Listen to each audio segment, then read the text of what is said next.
when I worked in London, there was a chap who used to go into the lavvy, and he created such a stench in there that even flies were on their back.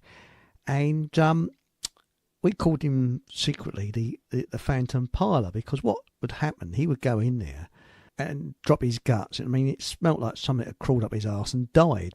And he would belt out of one of the traps, and people walk in, and if you're in there washing your hands, they think that you've done it. So sometimes, though, he would come out of one of the traps and do like a little finger bally under the tap, and then sort of run off.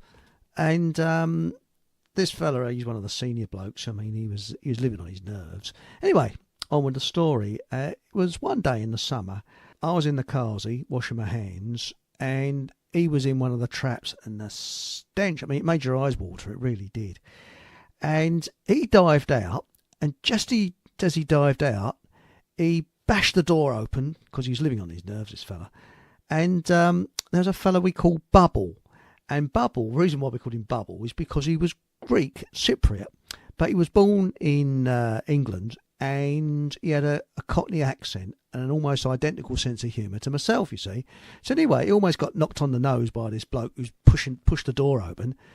And as he walked in, he saw me wash my hands. He said, "Bloody hell," he said, "what a smell." And he knew it wasn't me that done it. So I said, "Christ, what a stink." So I said, the smell of home cooking, just like a mama used to make. And he almost collapsed on the floor with laughter. Good evening and welcome to another exciting show. Yes, a little bit of a disgusting joke or gag, but it's one that actually did happen. I thought I might as well convey it over. But I didn't mention that the reason we called him Bubble, because it's Cockney rhyming slang, bubble and squeak, Greek. And he liked that, so we called him Bubble, because it's, that's because anybody from Greece was called Bubble, because bubble and squeak, Cockney rhyming slang. And but it is a right laugh. And the good thing about that place is that, when you're working under stress and that, which we were, we used to crack jokes, and it was a laugh a minute until a politically correct chap came along, and it ended. And that was that, But anyway, tonight's guest is His Royal Hanorak, and we're going to have further guests on during the show. So, good evening, His Royal Hanorak, Minister Fockham Transport. Good evening, Chris. Good evening, everyone. And are you with or without portfolio this week, or did you leave it on a bus? I left it on a bus. I'll collect lost property on eBay in about 3 days' time. Oh, what about your wooden leg? Was that there as well? yeah. Well, the driver told me to hop it. I'll tell you something. You didn't have a leg to stand on, did you? Sorry. Right. It was the bus fare that was the problem. It cost me an arm and a leg. Well, tonight's show, you didn't see last night's show, did you? Because you was on it. Yeah. We had, hang on, who did we have on there? Trevor. We had Trevor John on. He played the guitar and all that. I come from a musical family, but it didn't rub off onto me. I don't know quite why. I mean, my mum played the piano by ear, which was a bit difficult, made her ear ache a bit. My dad used to play the piano, and both played the piano accordion. I had uncles, and our uncle played the trumpet, another one played the drums, another one played the bass. Come from a very musical family. My sister could play the piano. Me, no. I'm the same. I don't come from a musical family at all, but I used to be able to play the recorder. That was about as exotic as it got. But that was back in school days, back in the 18th century, whatever it was. Hasn't that helped you in your adult life? Learning to play that effing recorder. It has, yeah.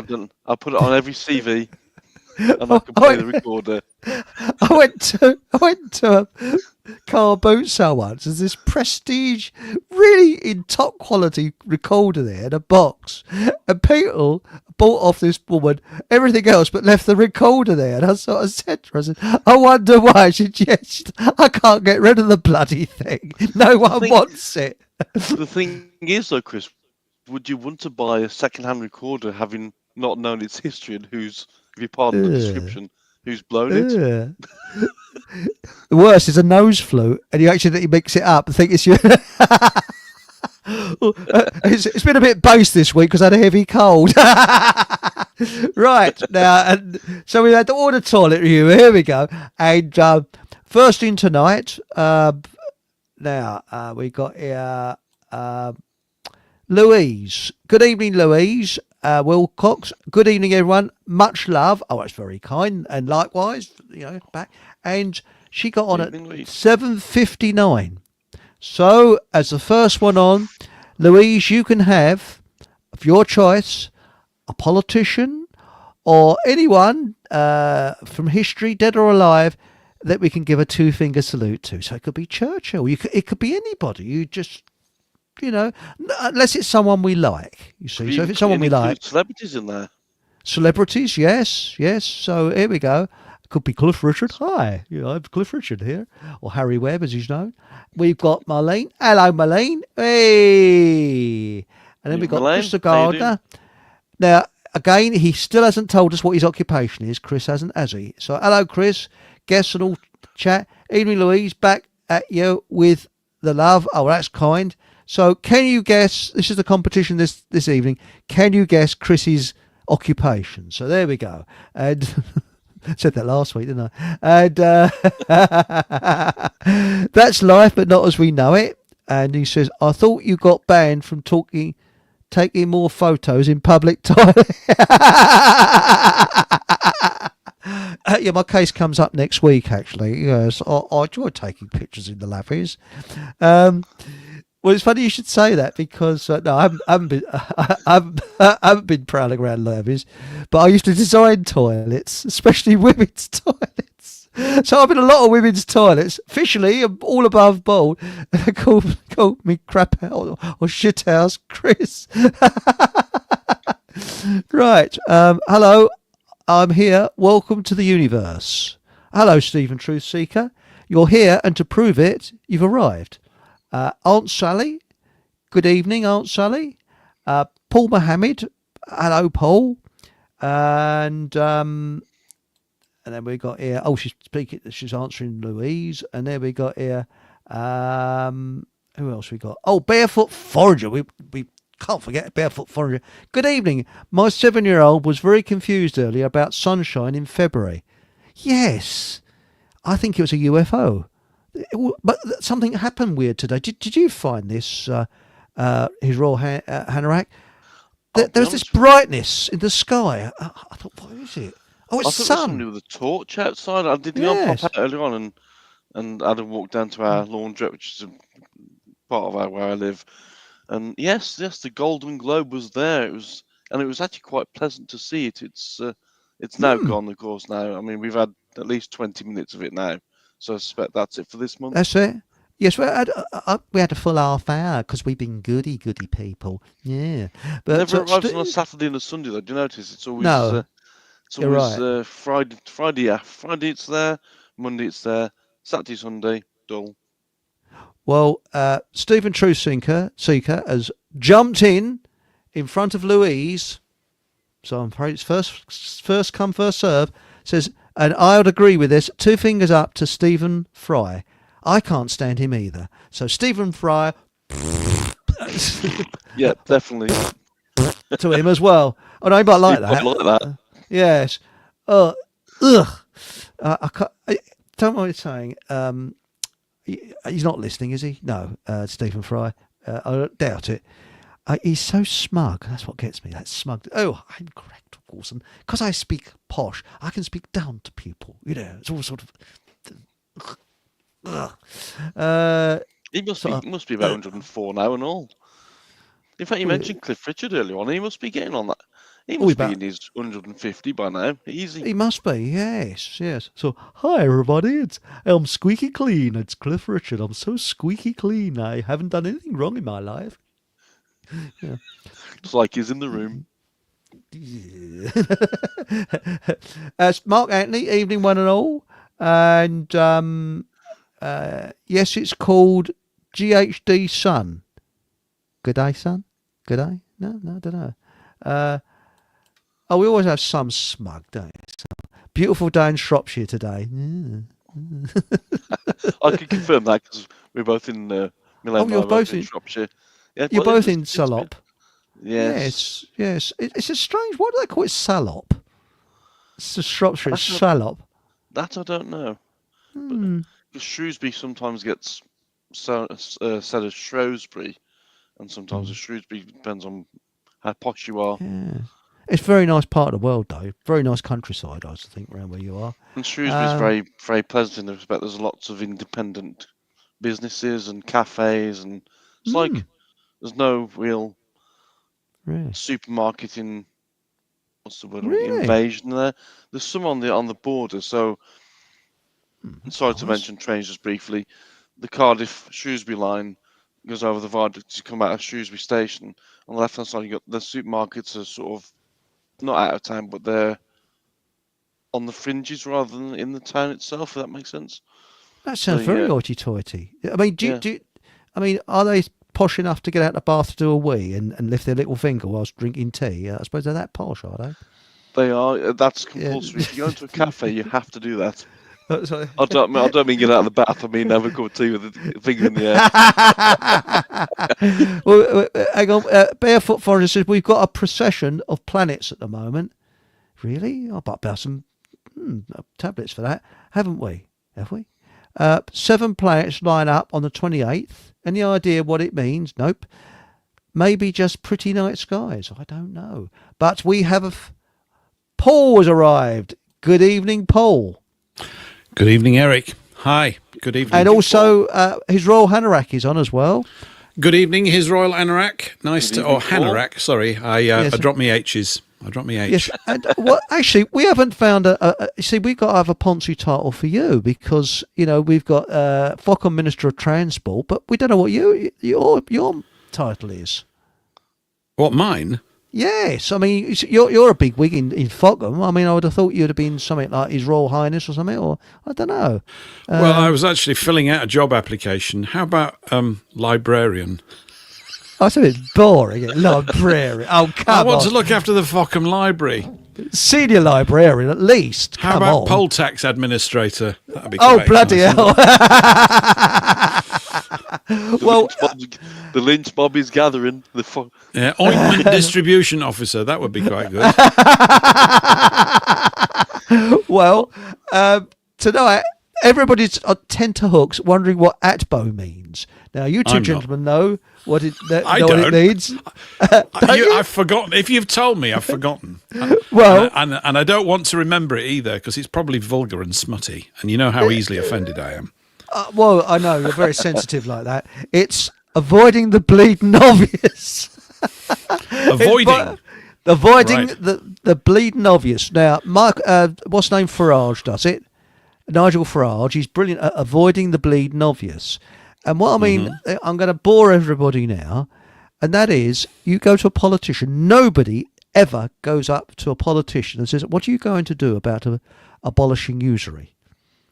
Because they know that if they say anything about usury, they'll end up in a wooden box, or they'll be compromised in some way, or the shall we say, the blackmailing will go into real hyped up mode.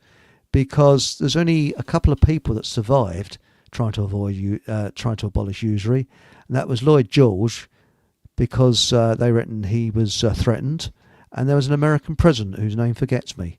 Whose name doesn't forget me, who I've forgotten the name of, that they reckon was blackmailed as well. But everybody else, that was it.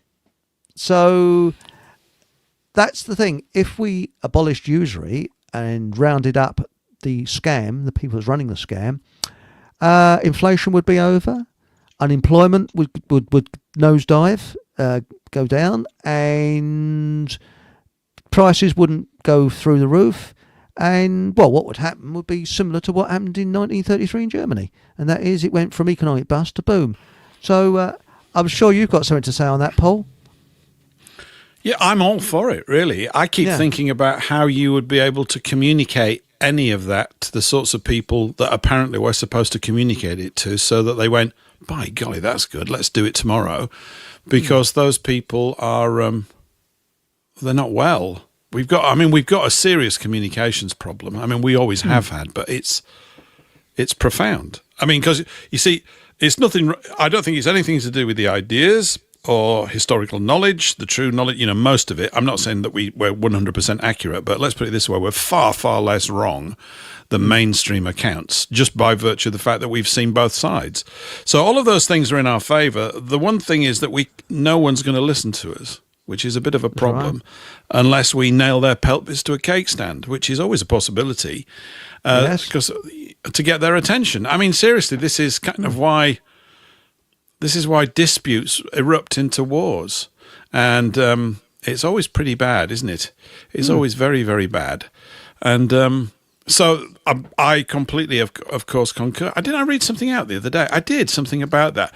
You know, although we don't know the quantity of super lovely, wonderful marvelousness that would come our way, it would be considerable, not overnight, but in due course, the removal of private banks for profit, which is basically what it is, would be a good thing.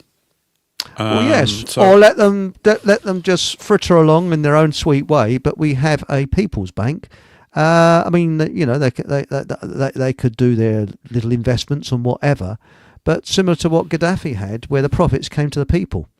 So if the country did well, you would get money in your bank account, and that's it. And that the money that's in your bank account is yours and not theirs, because obviously, correct. Because as it stands right now, it's not. The bank account is in our name, but it's not really in our name. It's in our straw man's name.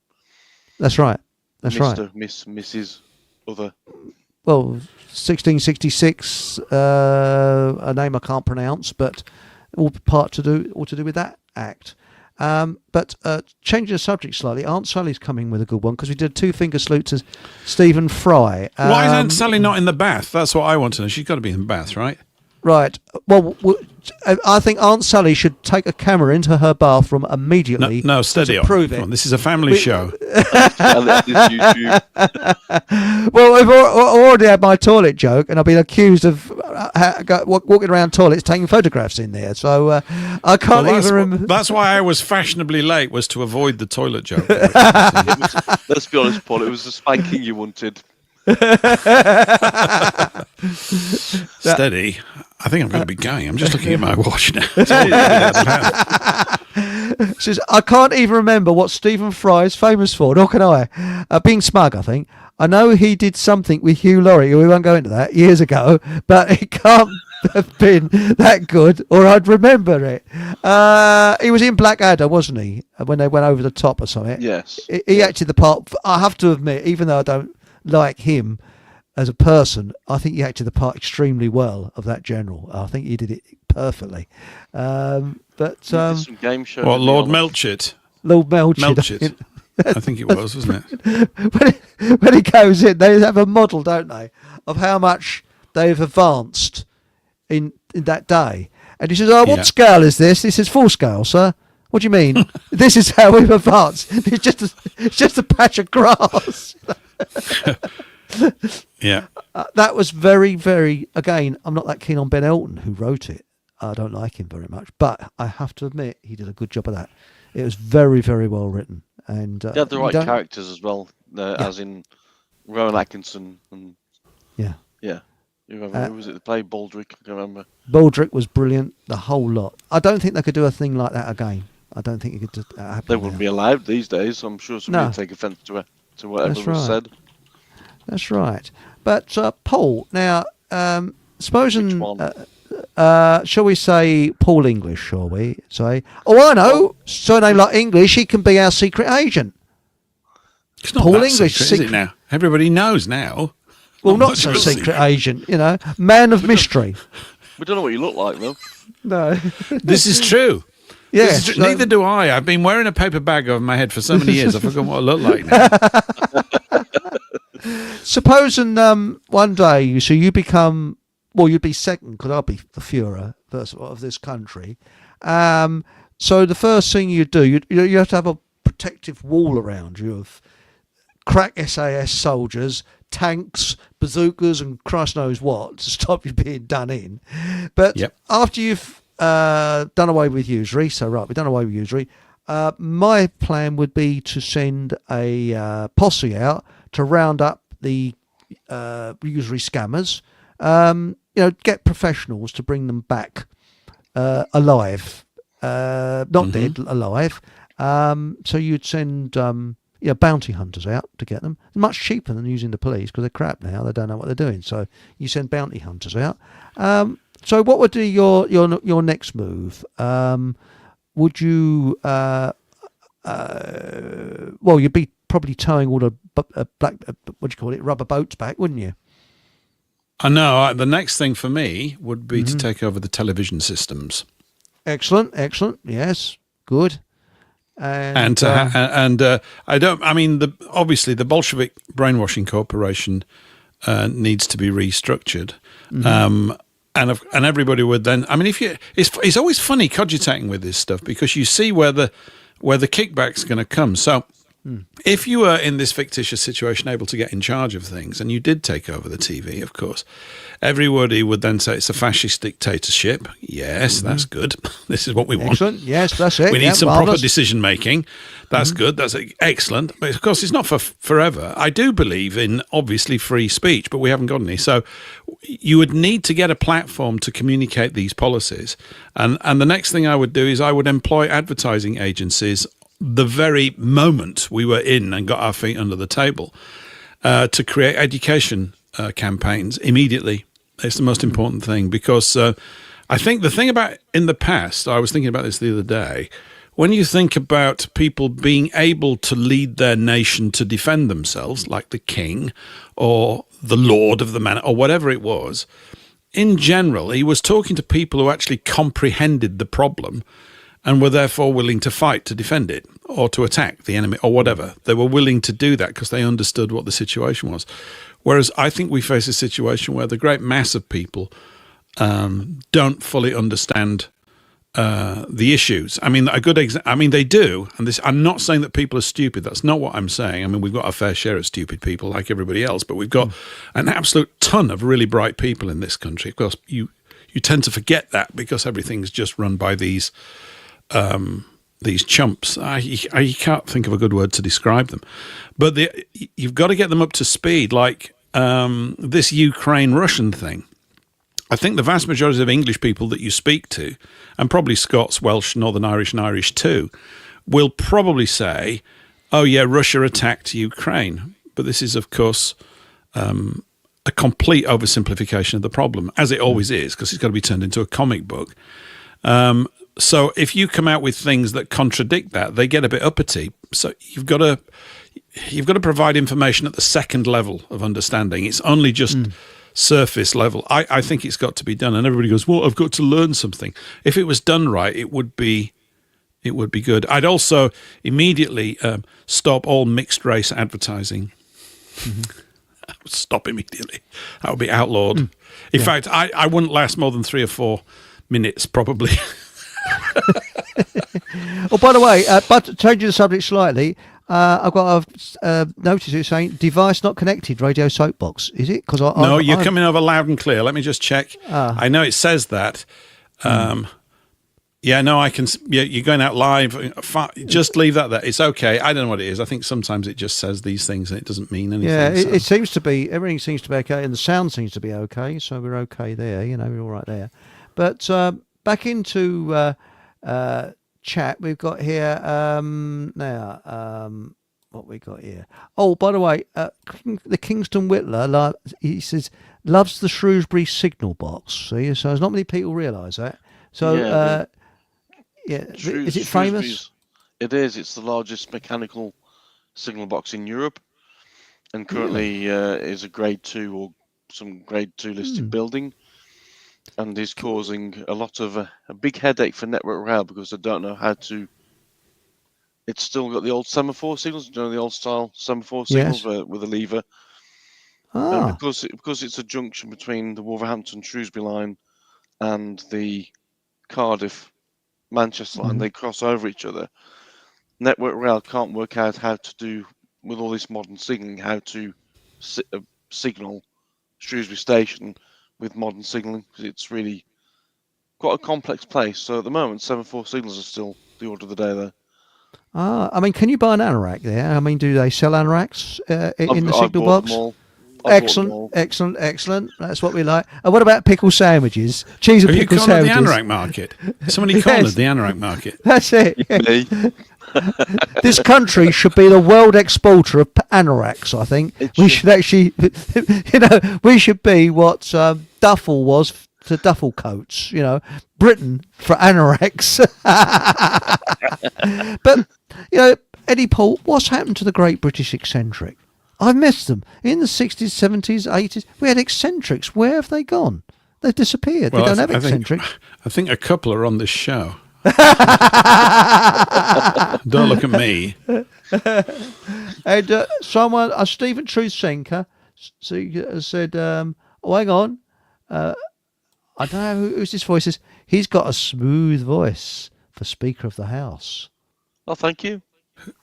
Oh, that could be any one of us. Who's got a smooth voice for the Speaker of the House? Me or the duffel? I don't know. She doesn't say. I don't know.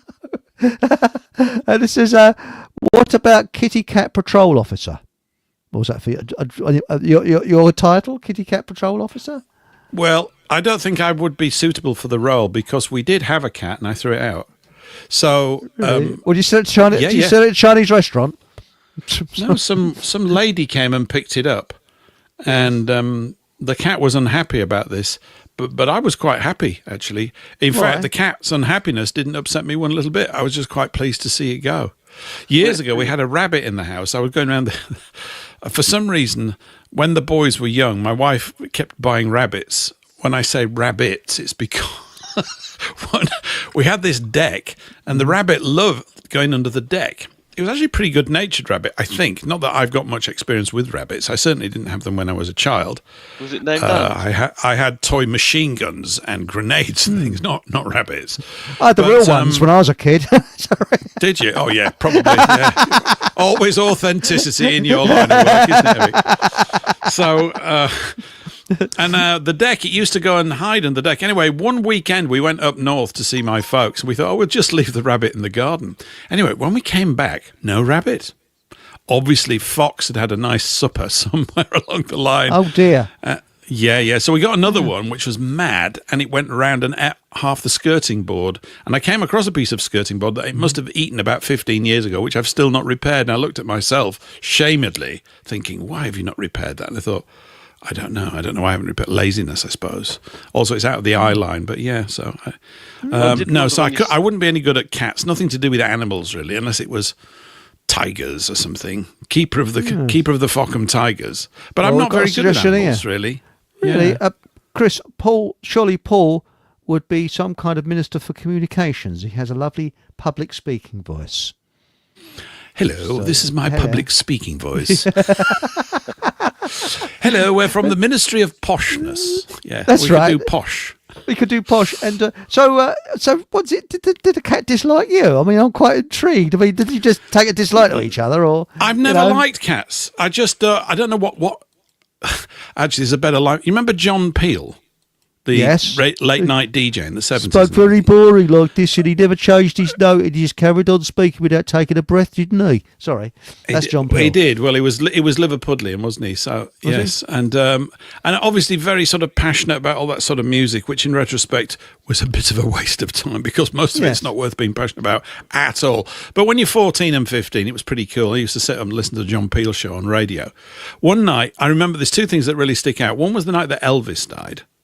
Right, which was when 1977 was that, or a bit earlier? 76. I think it's 76. I think it was 77. So he plays a record. He says, "Oh, we've just had news through." In his, I won't try and do the accent because I can't. In his lugubrious tones, that Elvis Presley passed away earlier today at his mansion in Memphis, Tennessee. Here's the damned. That was it. He just went straight, which really jumped out at me. I thought, there's no need to be so rude to Elvis, even if he was kind of corpulent and half man, half cheeseburger by the end. But so there was that. And then the other one he said was, he was talking about swearing when he was younger, about this whole idea about swearing. And he said, I I wouldn't. He said, if I wanted to swear when I was young, I would have had to get in the car, drive over into Wales, swear in the car, and then drive back. Because if my dad ever heard me swearing, he would have killed me, literally. Which I thought was very funny. And then his mum said at one point, because she had a few children, and he said, my mum was always perplexed by these children that she'd had. And she used to say that she never knew what we were for. I just thought and that's what I think about.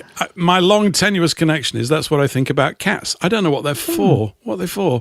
So I just don't understand the point of having them in a house or anything. Well, so there you go. When you said about that you threw the cat out, I was half expecting you to say you were living in a tower block on the top. Oh yeah, I threw it out with a hang glider because it would only be fair to give it a chance. No, a lady came round who just retrieved cats from whatever it's called, the Great Cat Retrieval Services of Sussex, and she picked it up and she was very good at handling these. And it spat at it. It went absolutely completely bonkers. They are half animal, half snake, aren't they? When they hiss and so on. Crumbs, yes. And I always remember. See, cats are one of the things that you can never predict how they're going to react. And I was at Warrington Bank Quay Station one day, and this cat came up to me, not the other way around, it approached me. And it had a couple of strokes off me, and then it scratched me. I thought, well, you little bastard, I thought you came to me, I didn't approach you. Yeah, I've had that. I've had that. When I was a kid, I stroked the cat, and he scratched me, little sod. But we got Deb. Hey, hello, Deb. Hello to Eric, his Royal Hanorak, and lovely Yorkshire Paul. Good evening, ladies and gentlemen. Please remember to hit like and share this video. That's very kind. Thanks, Deb. And hopefully Deb will be back soon. Yeah, thanks, Very, Deb. very soon. So we want to get Deb back on. We'll drag her on, kicking and screaming, onto the show again. So there we go. That's fantastic. Thanks, Deb. And now we're talking about this lineup of things. The Eclipse wildcards on the 14th and 29th of March. Crazy Astrology from the 7th to 29th of March. It's going to be a wild ride. Mars bringing of war and chaos is coming. Is it? Enjoy it the next fortnight. So there we go. I think something's going to happen pretty soon, though, with the banking. I really do. We've got the 22nd of March coming up, then, haven't we? It's 322. Big That's right. In our world. Yes. So that is very, very sort of... Yes, it's very odd, that is. Now, I love the 22nd of March, though. It's a lovely day, isn't it? 22nd of March. It's always nice. Another suggestion, Paul could be General Zob. Zob? Zob. Who's General Zob? Or is it maybe it's General Zod from Superman. There was General Zod, played by Terence Stamp. Do you remember that? 1970. No. Yeah. What are your specialities then, Paul? Oh, well, turning up on shows like this and talking to anoraks and... my specialities, I don't know. I don't think I've got any. Maybe his Royal Hanorak the second then. Yeah. But you see, if I became an anorak, I'd have to pick a really particular topic, like, I don't know, bus numbers from 1963 to 67 in the Leeds and Great West Yorkshire district area or something like that. And then you have to go on, don't you, with relentless detail, every minute part of information, as you slowly hypnotise your audience, which of course is always pretty good. But I don't know. Demolishing. 18th century Italian romantic poetry. That's the stuff for me. I'll tell Mine you. was airfix models of World War II aeroplanes. I sort of knew them inside out. Is this a nerds convention? What's going on? I'm getting worried. It sounds again, like it. Was in my book SF. Oh, plug your book, Deb. Plug your book. Good plug. As SF is famous for being an arse. Liked him in the early days. That's Stephen Fry. Not for the last 25 years or so. I'd agree there. The final scenes of that episode of Blackadder always make me cry. That was one of the best written to have comedy and turn it into a serious like that. It's bloody skillful.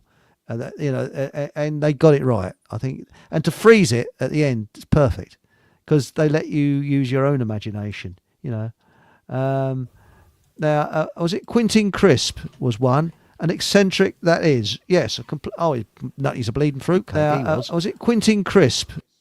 Hang on, I've repeated myself just there. What's happened? How did Hello? you do that? I don't How did know. you do that, Eric? That was really skillful. You've That's been pressing you can throw your voice, can't you? Well, it did it without my lips moving. Fuck 'em all ventriloquist. Right. How did Oh, you hang do on. that? I read Just Get Fucked. Said, what is it? Have you got any shitty blue fleece? What's that? Oh, that's Am I Richard missing D. the- I'm Hall, missing isn't it?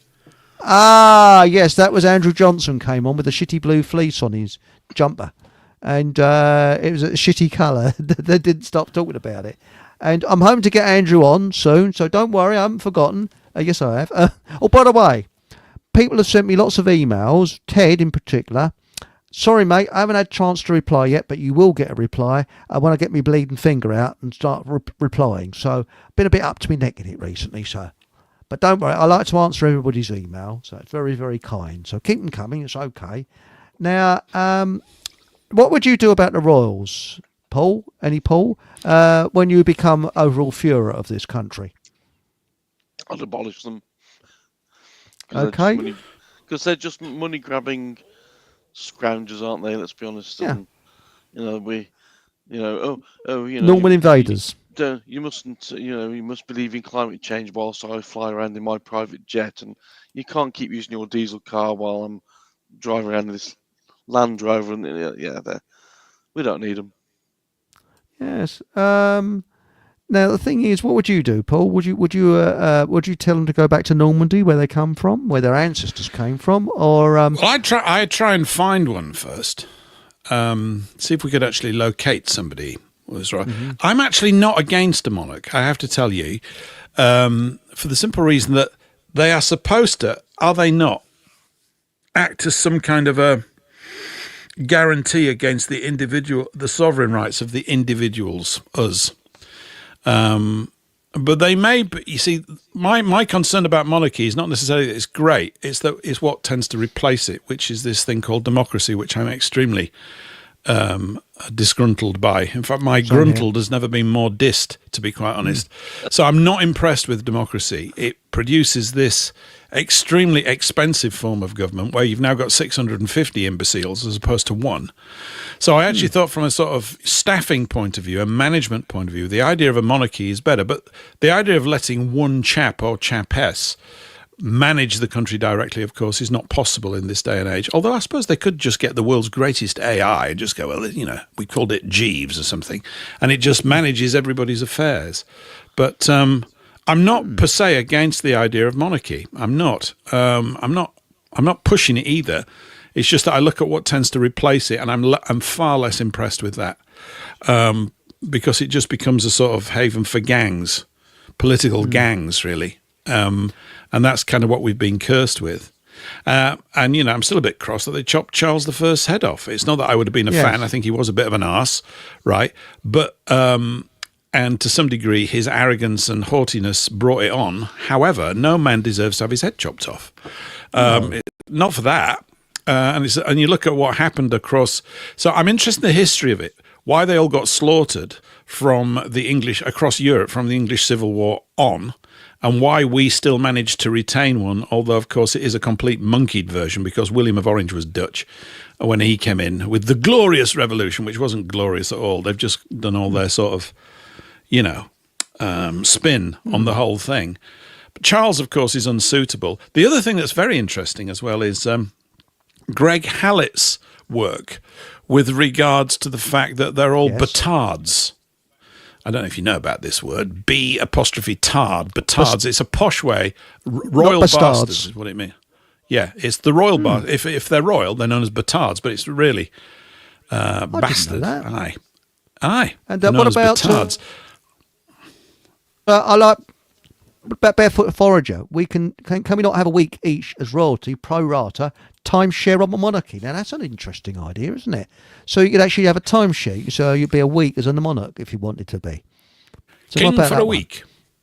Yeah. Yes, that'd be quite good. But your timeshare comes up. You opt down to Buckingham Palace, and you get everybody waiting on your hand and foot for a week, and then you sod off, and someone else takes over.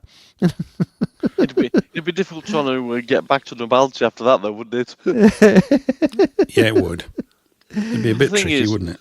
Isn't the thought is that the monarchy that's in place now is fake anyway?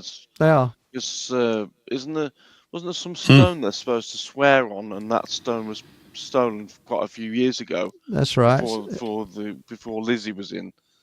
So which the makes stone sense. of Scone Is the stone destiny. of Scone. But also, it's a fake one. And it was stolen by the Scottish nationalists, and they've never... Well, it's supposed to be in Edinburgh Castle, whether it is or not.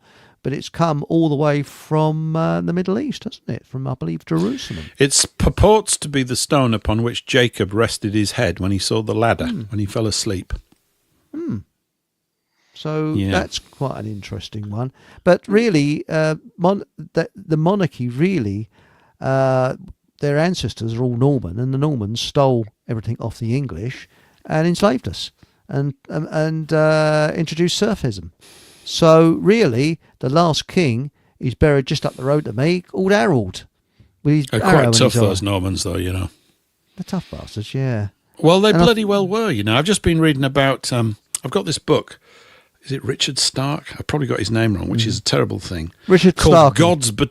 God's Battalions. No, not David Starkey. Richard Stark, I think it is. It's called God's Battalions, and it's about the Crusades. And it's fantastic. I ploughed through about 80 pages today, and it's brilliant. It's absolutely brilliant because it's written for the layman. And I think things that are written for the layman turn out to generally always be the best books you can get. I'm serious. I'm quite serious because they become intelligible and they have to cover a lot of ground and get to the meat of it fast. And there's the Normans were formidable in dealing with the Muslims, like really formidable all the time.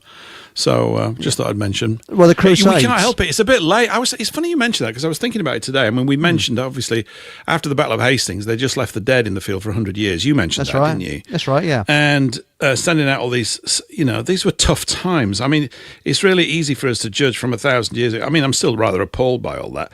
But without them, the history of these islands would have been totally different. But then without Charles Martel... defeating the Muslims, where is it, at Tours or Poitiers in 700 and odd. I don't know if you know about this. No. It's possible that the whole of Europe would have been engulfed in Islam because they were only 150 miles south of Paris. That's how far it got. Really? Because I know that Spain and Portugal were at the Moors there, didn't they? I think they did. Muslims there. Named after Morocco. That's how they get their name. It's because they came from Morocco, so they were known as the Moroccans, and they abbreviated it down to Moors. Yeah, that's where the word comes from. And look at Malta. I think Italy, Sicily. They all fell. All of them. It's unbelievable when you look at it. Yeah, I'm looking at the map going, ooh. Yeah, because I know I've bent it away a little bit, but we are talking about monarchs and things like that because they're all getting involved. So, I mean, the story that's been peddled recently, ever since the Great Migration scam, is that they were more advanced, were Muslims, and they're advanced mathematically and all this stuff. All that's a load of crap. I can tell you after reading just 80 pages. It's nonsense. It's to do with other factors. And it's a fascinating piece of history. And in fact, even though I haven't got to the conclusion, the Crusades were absolutely justified and brilliant. I'm serious. Really? Totally brilliant. I know little about them. Yeah. I don't know very much about them. That's why I got the book. I now know 80 pages more than I did at the beginning of the day, and I'm glad of it. It's a really great book. I'm serious. I'm sort of bigging it up right now because it's not long. I think it's about 250 pages, and it covers a lot of ground, and it gives you all the real key trigger points about why all this stuff happened and what was really going on. And you understand it's totally justified. Well, it really is completely justified. Yeah. What about slavery? Because the Arab tradesmen... You've gone Dalek, Chris. You've gone Dalek. And am I back again? How's that? Yeah, you're de-Daleked now. You're back with us now, yeah? I'm de-Daleked. It's strange. Something funny going on tonight. But I was going to say is, look what happened when the Arab slave traders used to come to regularly to Britain and capture whole villages down in the West Country and around. People go to a village and they'd be deserted because the slave traders had been there and captured everybody, and they went back to places like Morocco and that and sold in slave markets because white slaves were brought quite a high price. So people forget about that, and that went on for many, many years. I think up until about the 17th century, I believe that occurred. Do you know any more about that, both Pauls or anybody? Yeah. Well, Ireland got thumped by them too. The Barbary Corsairs was one name given to them, but all around the Med and everywhere like that. But there's really interesting things about the ships that they had, right? Mm-hmm. They're a desert people. I always wondered about this. They're a desert people. How do they get to make ships? I mean, there's the story of all these battles. I can't remember them all. One, they had 1,000 ships, right? All of them wiped out by the Christian fleet. Why? Well, it turns out they didn't make any of their own boats. All the boats were made by Christians. Really? This is the key thing, right? They overran all over these places, and the people that were under their control are known as dhimmis. Dhimmi. Maybe this is where the word dim comes from. I don't know. But like the encaptured people in these Christian, you see, it was all Christian for hundreds of years. Then Muslimism, Islam springs up, just goes wacko. It's Mislam, whatever it is, yeah, and Uslim and all that kind of stuff. And they just took over all these countries, and they acquired all the people that were there, particularly the libraries. And there were certain places that were just full of really, really bright Christian scientists. They were all in Christian cultures, basically. They got absorbed into this Muslim effort because they didn't want to die. Makes sense. Mm-hmm. So they ended up building all the boats were built by Byzantine and Italian shipwrights for the Muslim fleet. And then they even put Italian and Byzantine commanders in charge of these fleets, whose heart wasn't in it, you see. It's just mad. When you look at it, you go, what it's a bit like it's a bit like the Vietnam War, where the conscripts' heart wasn't in it, because why do they want to go to fight a war that's miles away from America?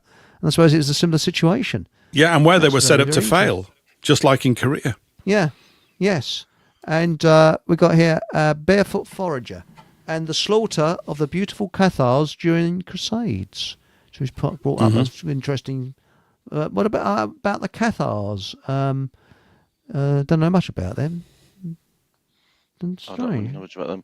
Interesting, the comment above or below by Barefoot Forager about scones, jam, and cream. Though I can talk about that one. Jam first, then clotted cream. That's Patrick. No. Who's stirring it? It's Patrick in America, and he's he's our minister of cheese, isn't he? From Wisconsin. I think it's the other way around. I think I think it's scone, as much clotted cream as you can possibly get on each slice, and then a blob of raspberry jam on the top. Highly recommended. Really? No. I'm the other way around, actually. I actually put the jam on either side. Yeah, sorry, Patrick's right. It's jam first, cream second. Yes. But doesn't the jam then encourage the cream to slide off into your lap, for example? Which then looks a bit of a mess. Oh, no. No, it's the other way around, isn't it? The jam, being heavier than the cream, will fall through the cream because it's all that heavy stuff in. No, it's terrible. You can't have that. How much cream I put on, I can tell you. And it's got to be Cornish or Devon clotted cream, because the West Country clotted cream is the best in the world. Yeah, I don't think you can get better than that. It's delicious. Well, when I put the clotted cream on it, when I put the clotted cream on my scones, it comes with a bulldozer to put the cream on. There's no jams going to get through that. Now this is Mylene's.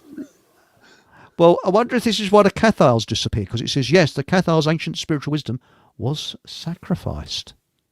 Yes. So there you are. Yes, that's interesting. Well, how about this? How about a lost technology? There was a thing called Greek fire in these sea battles and in the defense of these castles, right? And not to this day, no one can make it anymore. How about that? They can't make this stuff. And what they used to do, they'd get Yeah, sounds fascinating, right? So we're talking 700 AD, right? So it's a little while back. And they had catapults on the shore and on decks of ships, and particularly on battlements and things like this. And they would get a pot, like a big, I don't know, a Greek urn or something like that. Something, I don't know how big it was. I'm imagining sort of like a large football, and they'd fill it with this gooey liquid called Greek fire. And they would be on fire, of course. And when they hit the boat, this gloppy sort of gluey stuff would just spread everywhere and go on fire and burn the ship down. And they just took the ships apart with this stuff. And they were trying to figure out where they got it from. And they thought it was some sort of something going all the way back to ancient Greece, like, BC times and stuff like this. So, yeah, some clever little buggers doing all that stuff. So we could do with a bit of Greek fire, I think. We could. Wondering how I could make some, yeah. Or this modern version, I suppose, is napalm, isn't it? I guess it is. Yes. Yeah, napalm. But they reckon that, like the pyramids, there is a theory by a French architect, and I think he's got something there, that the pyramids weren't stone, they were actually concrete.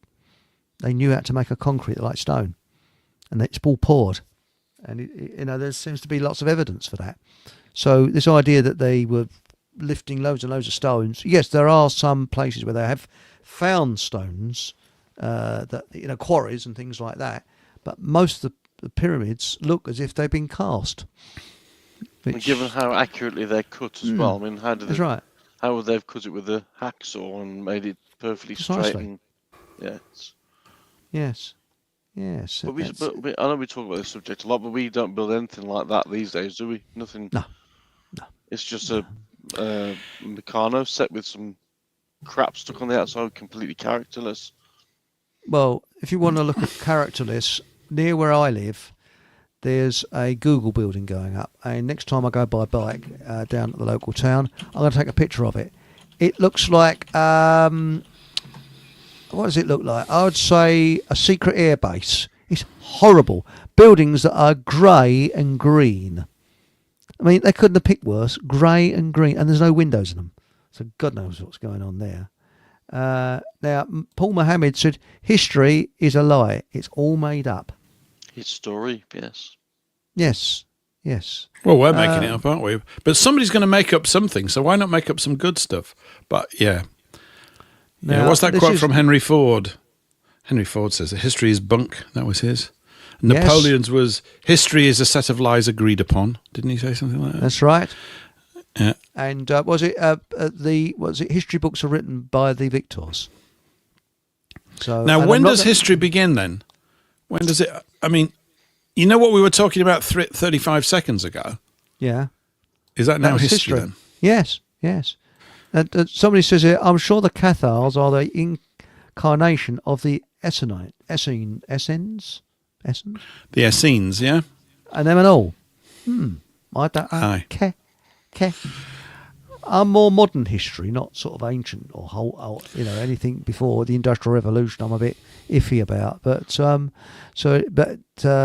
First and Second World War, yeah. I mean, I can sit and talk about that all bleeding day. I bore people, bore the pants off people, and if that don't work, I try some other method. Sorry, it's terrible.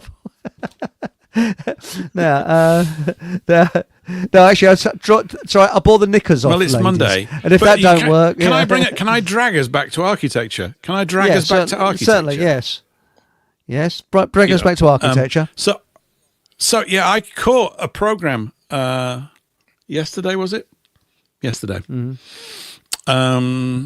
About George Gilbert Scott, and he's the guy that designed St Pancras railway station.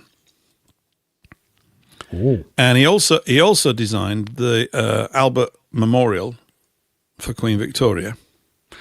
And he designed lots of other things. And you sometimes see all this stuff about Tartarian things and all these great buildings. Yeah? Mm-hmm. Which I'm not against, by the way. I'm fascinated by all that. But you need to look at what Scott... Well, you don't need to. But if you go and look at what he designed and they put up, you go, wow. I mean, seriously. And I just wish he'd not died, because I wish all these buildings were still being built like that. But his son His son went on to be an architect, and his grandson also. There's a long line of them, these Scots, and they're worth looking up. Sir George Gilbert Scott, son of the Reverend Thomas Scott, and he was from Buckinghamshire, and it was a fantastic program. It really was absolutely brilliant. I just loved it. And he was part of the Gothic revival over here, and I like Gothic architecture. I just I do. I'm obsessed with it. I love it. I think, and the thing is, I had a connection with Tower Bridge because my granddad, who was born in 1888, he died when I was very young. He actually could just about remember it being built. Right. So, and he said that they had they used to throw the rivets up to the riveters.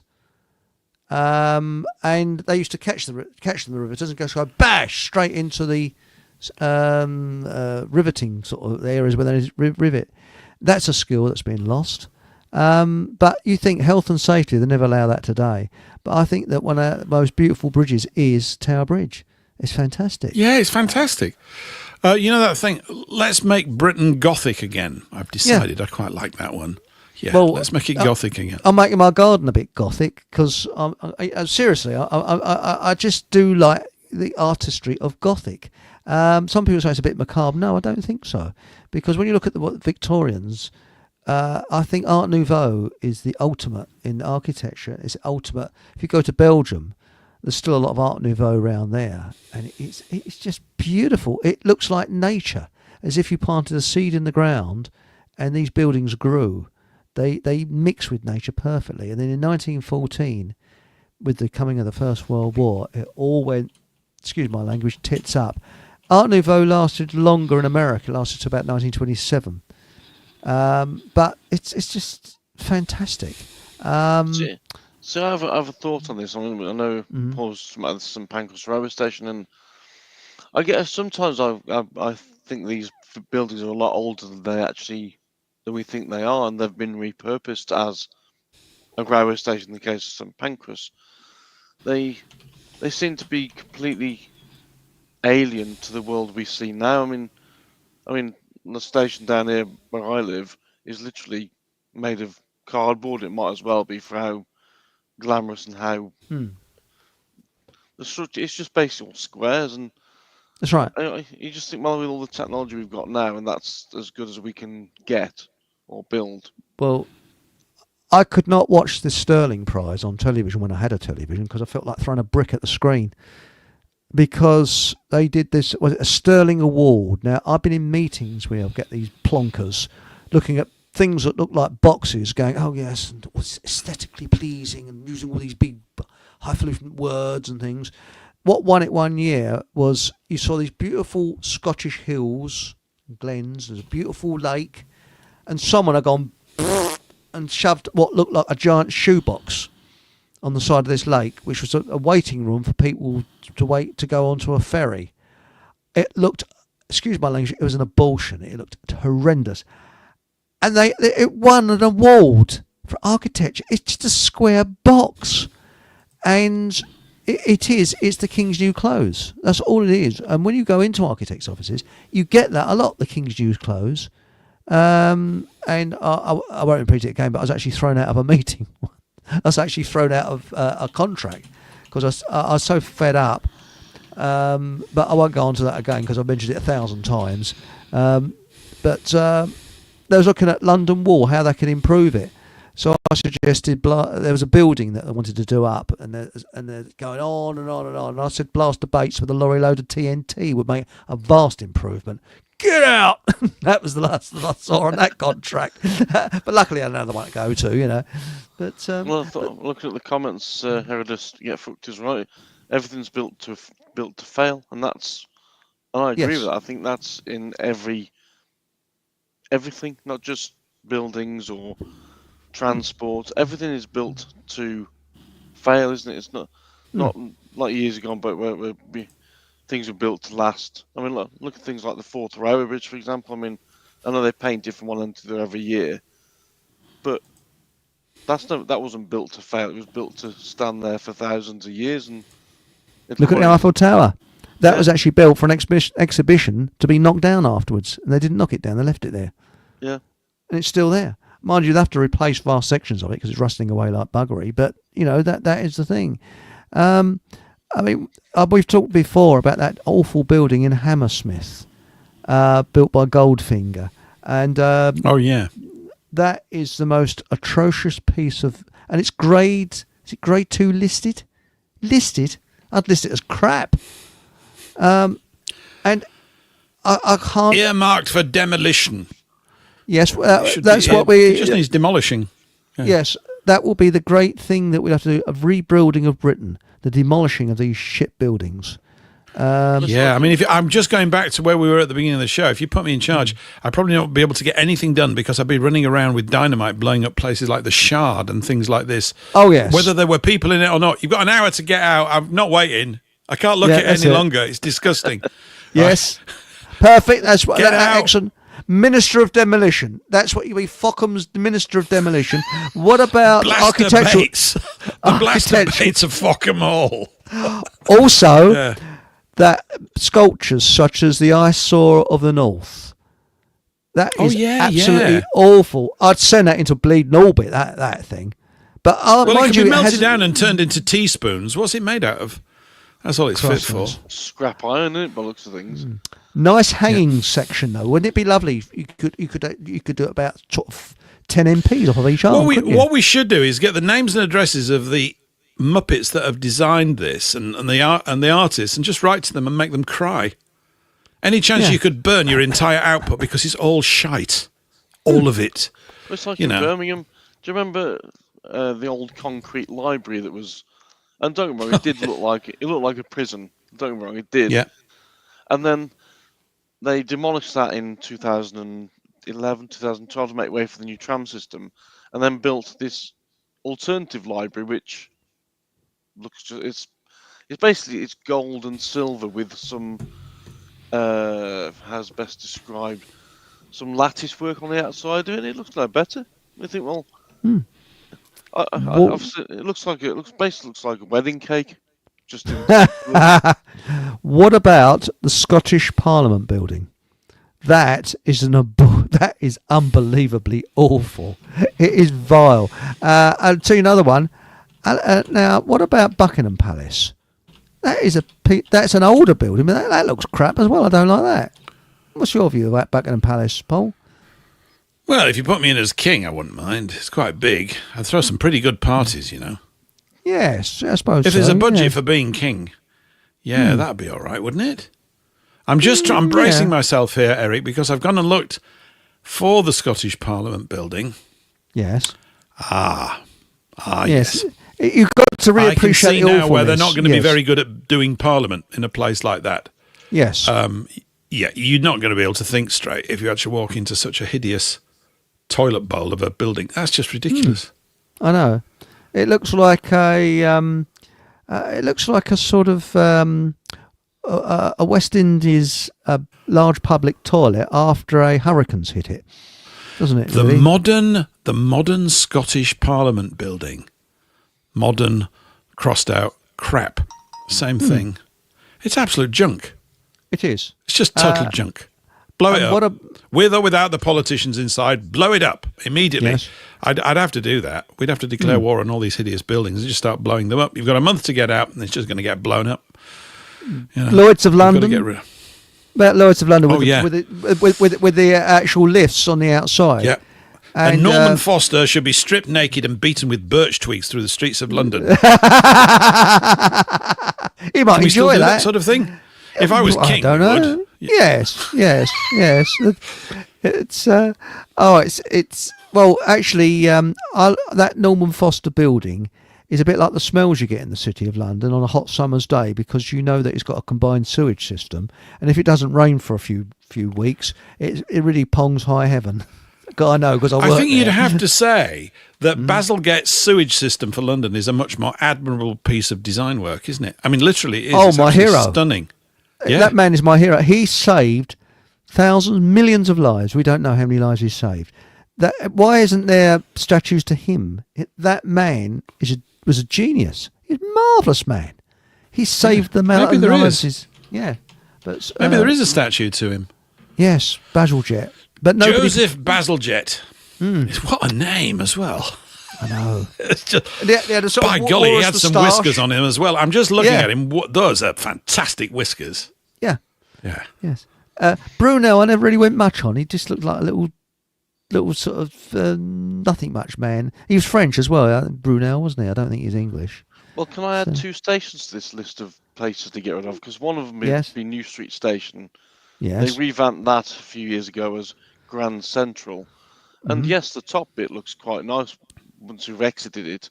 But where you get on the trains is still dark, dreary, fume-filled shite, basically. And the old station before it was revamped very much worked with the passenger in mind, so it free-flowed the passengers through. Not now. And the other one I'd like to add on that would be Reading's rebuilt station, which is absolutely bloody hideous. Oh Christ! Yes. All the stairways down look like ski ramps. They're horrible design. Anyhow, rant over. Well, I don't know if you've ever been to Stevenage in your life. It's not exactly the centre of civilization. There was a film here we go round the Mulberry Bush that was made there in the 1960s in Stevenage, but there was a famous building called Swingate House, and I actually for my sins I actually worked freelance, I hasten to add, not permanent, for Stevenage Borough Council, and they were doing a refurbishment of Swingate House that was built in 1961. And a mate of mine that was working on sort of redesigning part of the building, he said, "Chris, can you come and have a look at this?" I said, "Certainly." So I went along, and there was a computer floor, 1960 computer floor, that the workers had lifted up. And underneath this computer floor, all they'd done, they hadn't put any concrete foundation down. There was footings around the outside which held the main structure up, but the actual slab, ground floor slab, wasn't there, and they just poured damp-proof membrane down, and that was it. And that was 1961. 1960s were the worst, bodgiest time for buildings ever. The amount of bodge-ups. And Swingate House, in the summer, it was like a greenhouse. I think one of the reasons for that, Eric, is that all the builders were distracted by all the girls in miniskirts. I think this is a key problem with the 60s. There's too much wolf whistling going on. Hello, darling. And that was it. And they were cocking it all up all over the place. It was terrible. They had to basically simplify the design of buildings because the builders were so distracted. And that's so it's all the women's fault as usual. I don't know.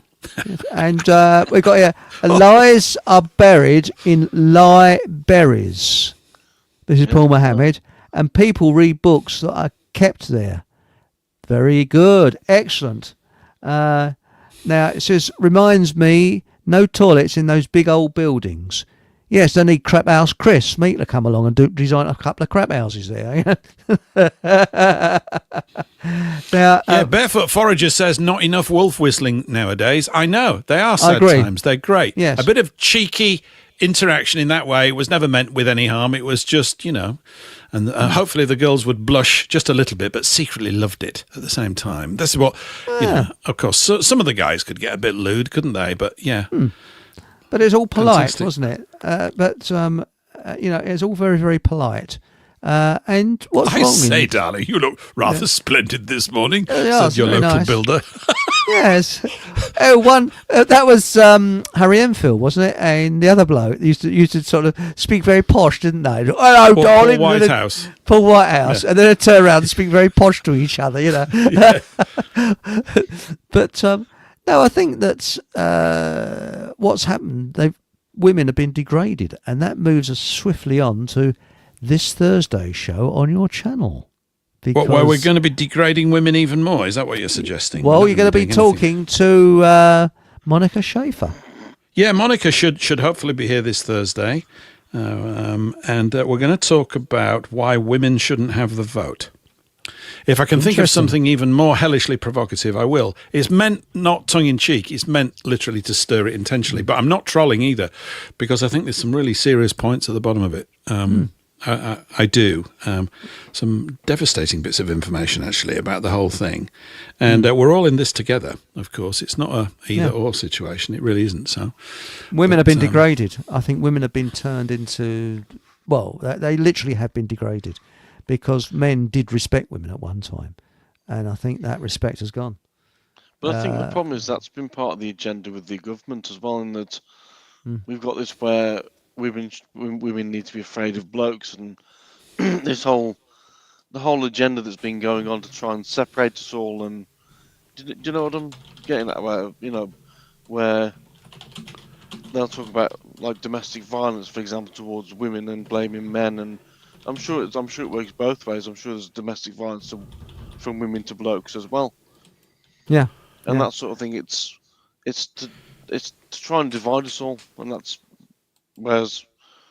to be offended by the, like we were saying about the wolf whistling, and it feels like they're it's trying taking to all divide us all. they take the left take the fun out of everything. Life is never fun with sanctimonious, holier than thou, bloody do-gooders.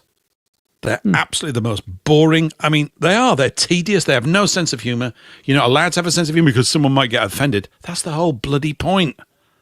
That's the whole point. You're supposed to get offended. And if you don't like it, don't go. And that's even funnier. Who was that comedian now? He wrote Get Smart. I can't think of his name. But he said, humour is bad taste. And he said, I made a living out of bad taste.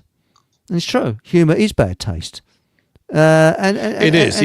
It's where the decorum of the day is just stress tested a little bit, and you don't go too far. Otherwise, you get sort of foul and really degenerate. But you push it a little bit, and it's very funny. It is. It's always funny. Well, the thing is that the respect that men had for women years ago, like opening the door for them, treating them because it was natural to defend women and children. You fought to save the women and children because men were easily expendable. Women weren't.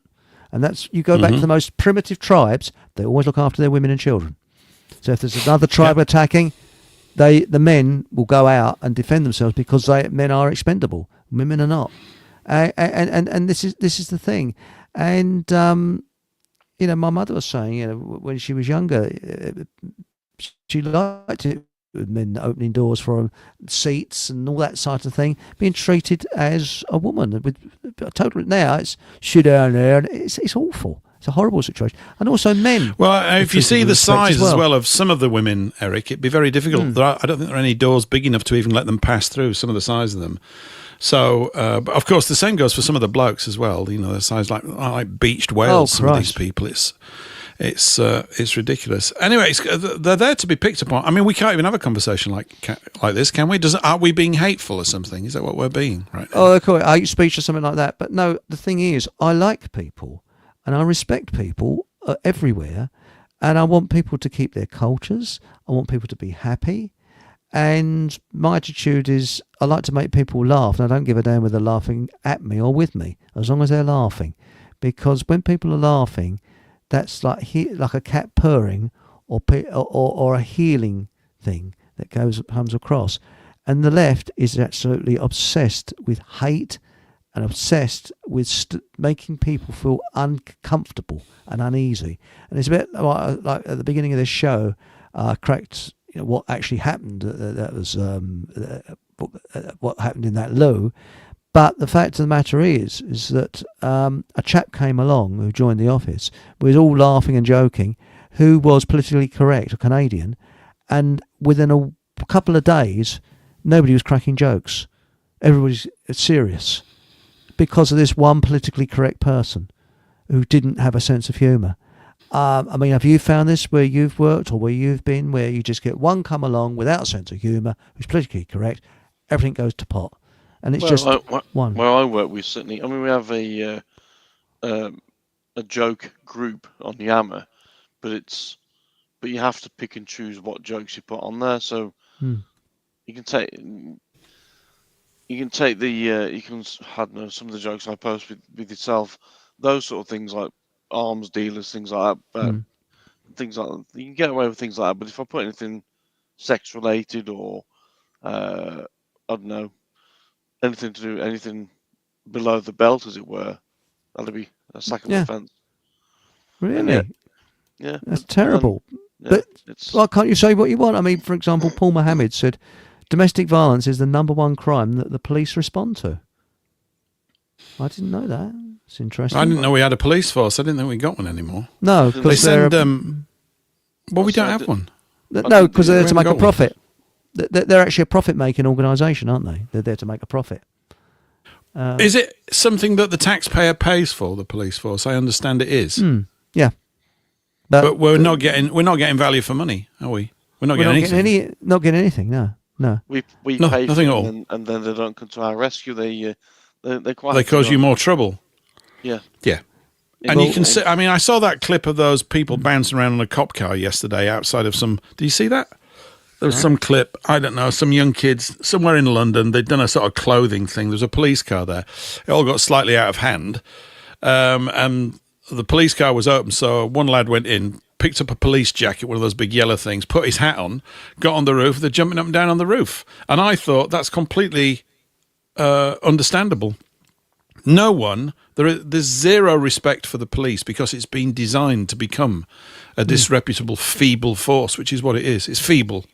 And it's full of these overly articulating, pipe cleaner armed people with too much power, and they're a worry. They really are. Didn't they get? I mean, didn't they get that guy who sort of designed the Stasi in East Germany to come up? Was it here or in America? I can't remember his name now. I don't know. It's all this sort of snooping mentality. It's basically to do with socialism. As opposed to sociableism, which is a completely different kettle of fish. Socialism becomes this terrible system. And, they're all so virtuous, aren't they? Well, they're much better than you and me, because they really care about everyone. They care about us so much they're prepared to kill us if you don't care as much as they do. And the irony of this, it's not even ironic to them. They don't even see it. It's virtual signalling on steroids. And what's the thing? The road to hell is literally paved with good intentions. And they are the creators of literally rivers of blood. You're in right. the main. You're right. And the thing is, I mean, I've said before, I watch a lot of these police audits, like auditing Britain and so on. And the police, if you've got somebody breaking into your house, I don't want to know. But if a corporation's being robbed, they're there straight away. Even if it's just somebody pinching a pair of shoes, there'll be 20 cops turn up. And when these auditors go around to these police stations and they're doing nothing wrong, they're basically doing a lawful activity. And you'll have 20, 30, 40 cops come out to them and they'll infringe on their rights left, right and centre. They'll arrest them, they'll search them, the lot, even though what the police are doing themselves is actually breaking the law. And it's that mentality that we need out of the police force. We need police to actually do what they're being paid to do, which is to police crime, basically, and look at crime. But they don't. They only seem to want to deal with crime when it's either corporations being when it's profitable for them to do so, yes, or something like that, or they're not going to incur ongoing costs. Everything is so mature in that field. The courts, the police force, the Masonic infiltration of both, and probably the complete Masonic control of both. That it's overripe. It's like a thing that's over. It needs to go back to Peel's original design for a police force, which is that it was a partnership between officers and everybody else who are also encouraged or empowered. I hate that word now. It makes sense though. To basically uphold the law and where they see it being broken, to assist with stopping the bad behaviour. I mean, I just think as a people generally, we're pretty well behaved. I mean, they always bang on about football hooligans. Well, if you don't want to be around hooligans, don't go to football matches. Although they've tamed all that down. That was their big pressure release point. I'm not condoning violence or anything like that, but it's just like living with people who are unrealistic. Human beings pop a valve every now and again. It's going to happen. And the idea that you can just legislate against it is dense, but then we are talking about left-wing people who think they can just write a piece of paper. Starmer, of course, I wrote it on a piece of paper, so it must be happening. No, you pointless, vacuous turd. They think they can go against nature, though, don't they? That's the problem. They do. They think, And talking about football, I've got a neighbour who was a referee. Hello, Patrick's back again. Hello, Patrick. We thought it was something we said. And it was my microphone. Patrick. I had to readjust it. Okay. Note from parents, please. No, I'm only joking. What I was going to say is my neighbour, he's a referee. He was and he rubbed shoulders with all the famous footballers and that. And I can't repeat it verbatim, but what he said was in the early 60s, where there was two, say, opposing football teams, say, I don't know, Spurs and Arsenal. I don't follow football. On the programmes, it would say something like, "We're pleased to welcome our friends from Arsenal along to a football match," and it was all very friendly. And they put that in the programmes. He said, and if you look at these old programmes, you see there's no sort of animosity or anything like that. We would welcome our friends and we'll have a very good football match, etc., etc. He said, and then somewhere in the mid-60s, they changed it to "our bitter enemies will be along on such and such a day for a final fight," or something like that. And it stirred people up. He said, and it was done deliberately. And he's got it all, he can show the evidence. So that's because I think he saves football leaflets and things like that. Yeah, no, it's interesting that. So it's good, yeah. He said they changed it. And he said, and that's when the violence began. He said, and he was a young man then. He said, I remember it. He said, one week we went there and everybody's getting on well. He said, we'd be patting each other on the shoulders if Arsenal won or something like that. Then we'd cheer, we'd be, that's okay, sportsmanship.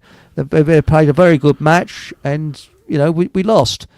Then after that, it was like all the fighting started and it was social engineering that did it. Do you not think when the money came in?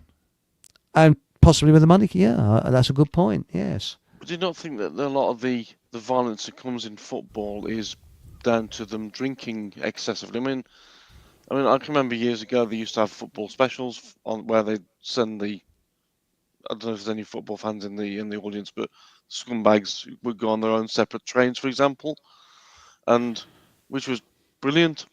And then all of a sudden they decided to stop doing that and let them mix with the general public. So then you get train journeys where you got yobbos singing words you probably can't even describe what they're saying. And they end up spoiling your journey for you, and you think, well, if they took the booze away, if they took the booze away, then these people are probably quite normal. Yeah, this is the thing. It's interesting though. Historically, that type of person that we're talking about is the ones that have done most of the fighting and dying for this nation. It's simply the truth of it. Those are the people that they pulled into armies and stuff. And go off and conduct all this kind of stuff, whether we like it or not. And I'm not condoning it. It's exhausting being around that kind of stuff. But if you've ever sort of worked around people like that, you get a sense of why they are the way they are. None of them have had it easy. I mean, I think they've probably got it easier now than they used to have. But there's always this sort of, and yet, even in the past, they didn't get lewd. They were still extremely, let's call them resilient working class people. And no doubt there was a lot of domestic violence back then that we don't get to hear about because maybe it was not the sort of thing that was reported on. But I get the sense that although there was some, it was not on the scale that it's developed into. But of course, we've got things like EastEnders to thank for that because it's monkey see, monkey do. And now everything's right about the language. The language gets more intense and more violent. And as that happens, it becomes hooliganism and fights break out, that sort of thing. It's the same in politics right now.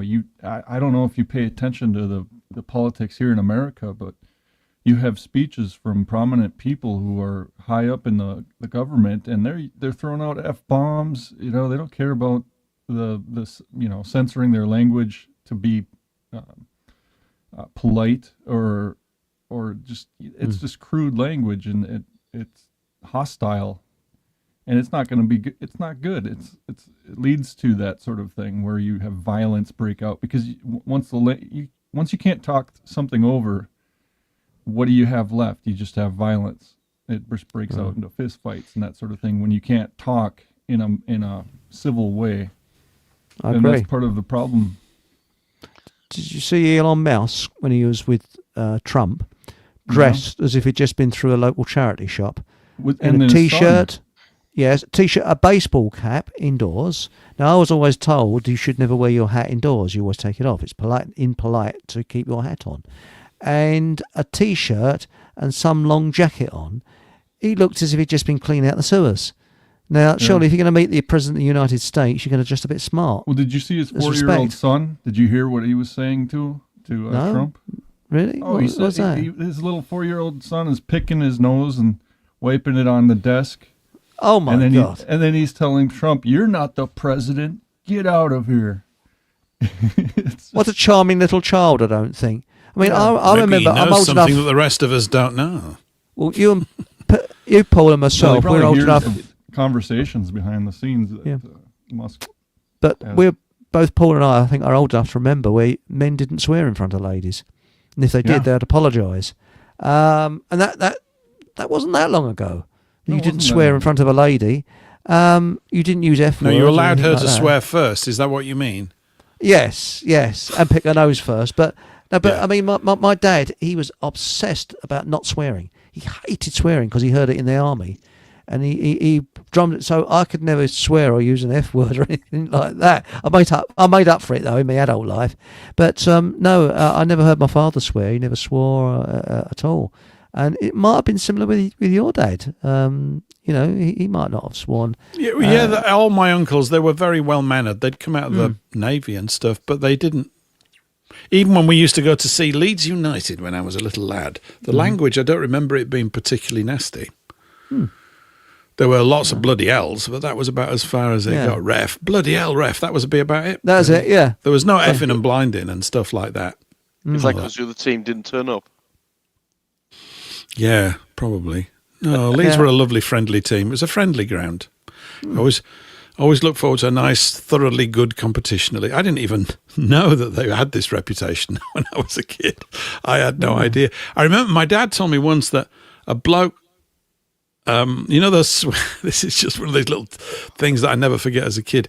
My dad was a travelling rep and he'd go around all over the place. And then he'd go into places for his lunch, all over Yorkshire and places like that. And he was going into one of these places where he was always welcome. They knew he was coming. They said, come in, you can have your lunch and everything. And they'd have a good chat and all that kind of stuff. Those swing door things? He's going through some swing doors. And the swing doors kind of weren't going in the right direction. So the guy that was coming towards him kind of got caught by it. My dad hadn't pushed it. It just swung or something. Anyway, this bloke was in a bad mood and called my dad the C word, right? So my dad laid him out.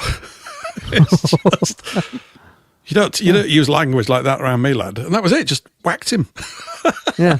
And I just loved that. Yeah. He said I had to hit him because that was, I really quite liked it. It wasn't a big scuffle, but it was just sort of like you had to give someone a shock. But I quite liked that. And I noticed that about all the guys, the military guys that I knew, my uncles, there was definitely a line. You knew it. It was really there. Oh, yes. And I liked it. It's really, really reassuring. There's an absolute line, and it'd go very, very serious if you went anywhere near it, and you would be warned. I agree. Yes, and they were real men. That. I remember they were very modest and all that kind of stuff. I'm not making out that they were heroes. I think it was for that generation. They were all like that. It was just the way they behaved. And you're right about all this thing about respecting women and dealing with it. And it really is something that was. I just took it for granted when I was a small boy, being around all my aunties and uncles all behaving like that. But I'm looking back on it thinking, it were grand, really. They'd all come round, all drink tea and cakes and just and laugh their socks off. No one got drunk. I don't remember anybody ever getting drunk when we used to get together. I'm serious. Just nobody ever did it. Oh no! I mean, my father was totally teetotal and never smoked, and so he never drunk, never smoked, nor did I really. All right, I might have half a Guinness in summertime, but I'm not. I don't drink. It's nearly summer, Eric. It's nearly summer soon. You can get ready for your annual half a pint of Guinness. Tell you where women have got a great advantage over blokes. Two situations.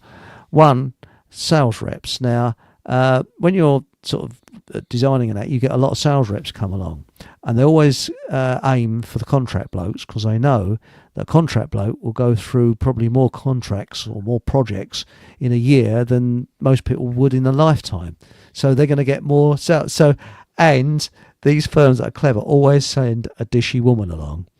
And, well, quite honestly, that I'd be eating out of their hand. I mean, if a woman came along, Weakling, Eric. I'd really go, oh yeah, okay. But if it's a bloke, oh, sod off. I wouldn't be as rude as that, but it's sort of. But they had this really dishy woman. What was she doing now? I think it was heating and ventilating or something. And she'd speak all like this. I was going, yes. I think we could put this on the project. Yes. Sounds like Carry On Consulting or something. You could. But seriously, it's like that with most of the blokes. They just go weak, dreading this woman coming. She knew she had the. She got all the contracts. Solution to that, Eric. How's that? You hire homosexuals, and then you don't have to worry about it. Yeah, but then the bloke sales reps would come in, and they'd be, oh, hello. But now this is interesting. What Barefoot Forager says. She says, "How do you build a cult? Make everyone look the same, as I did in Mao's China, because women had to dress exactly the same as men, didn't they? And you had to, you couldn't choose. You had to wear denim.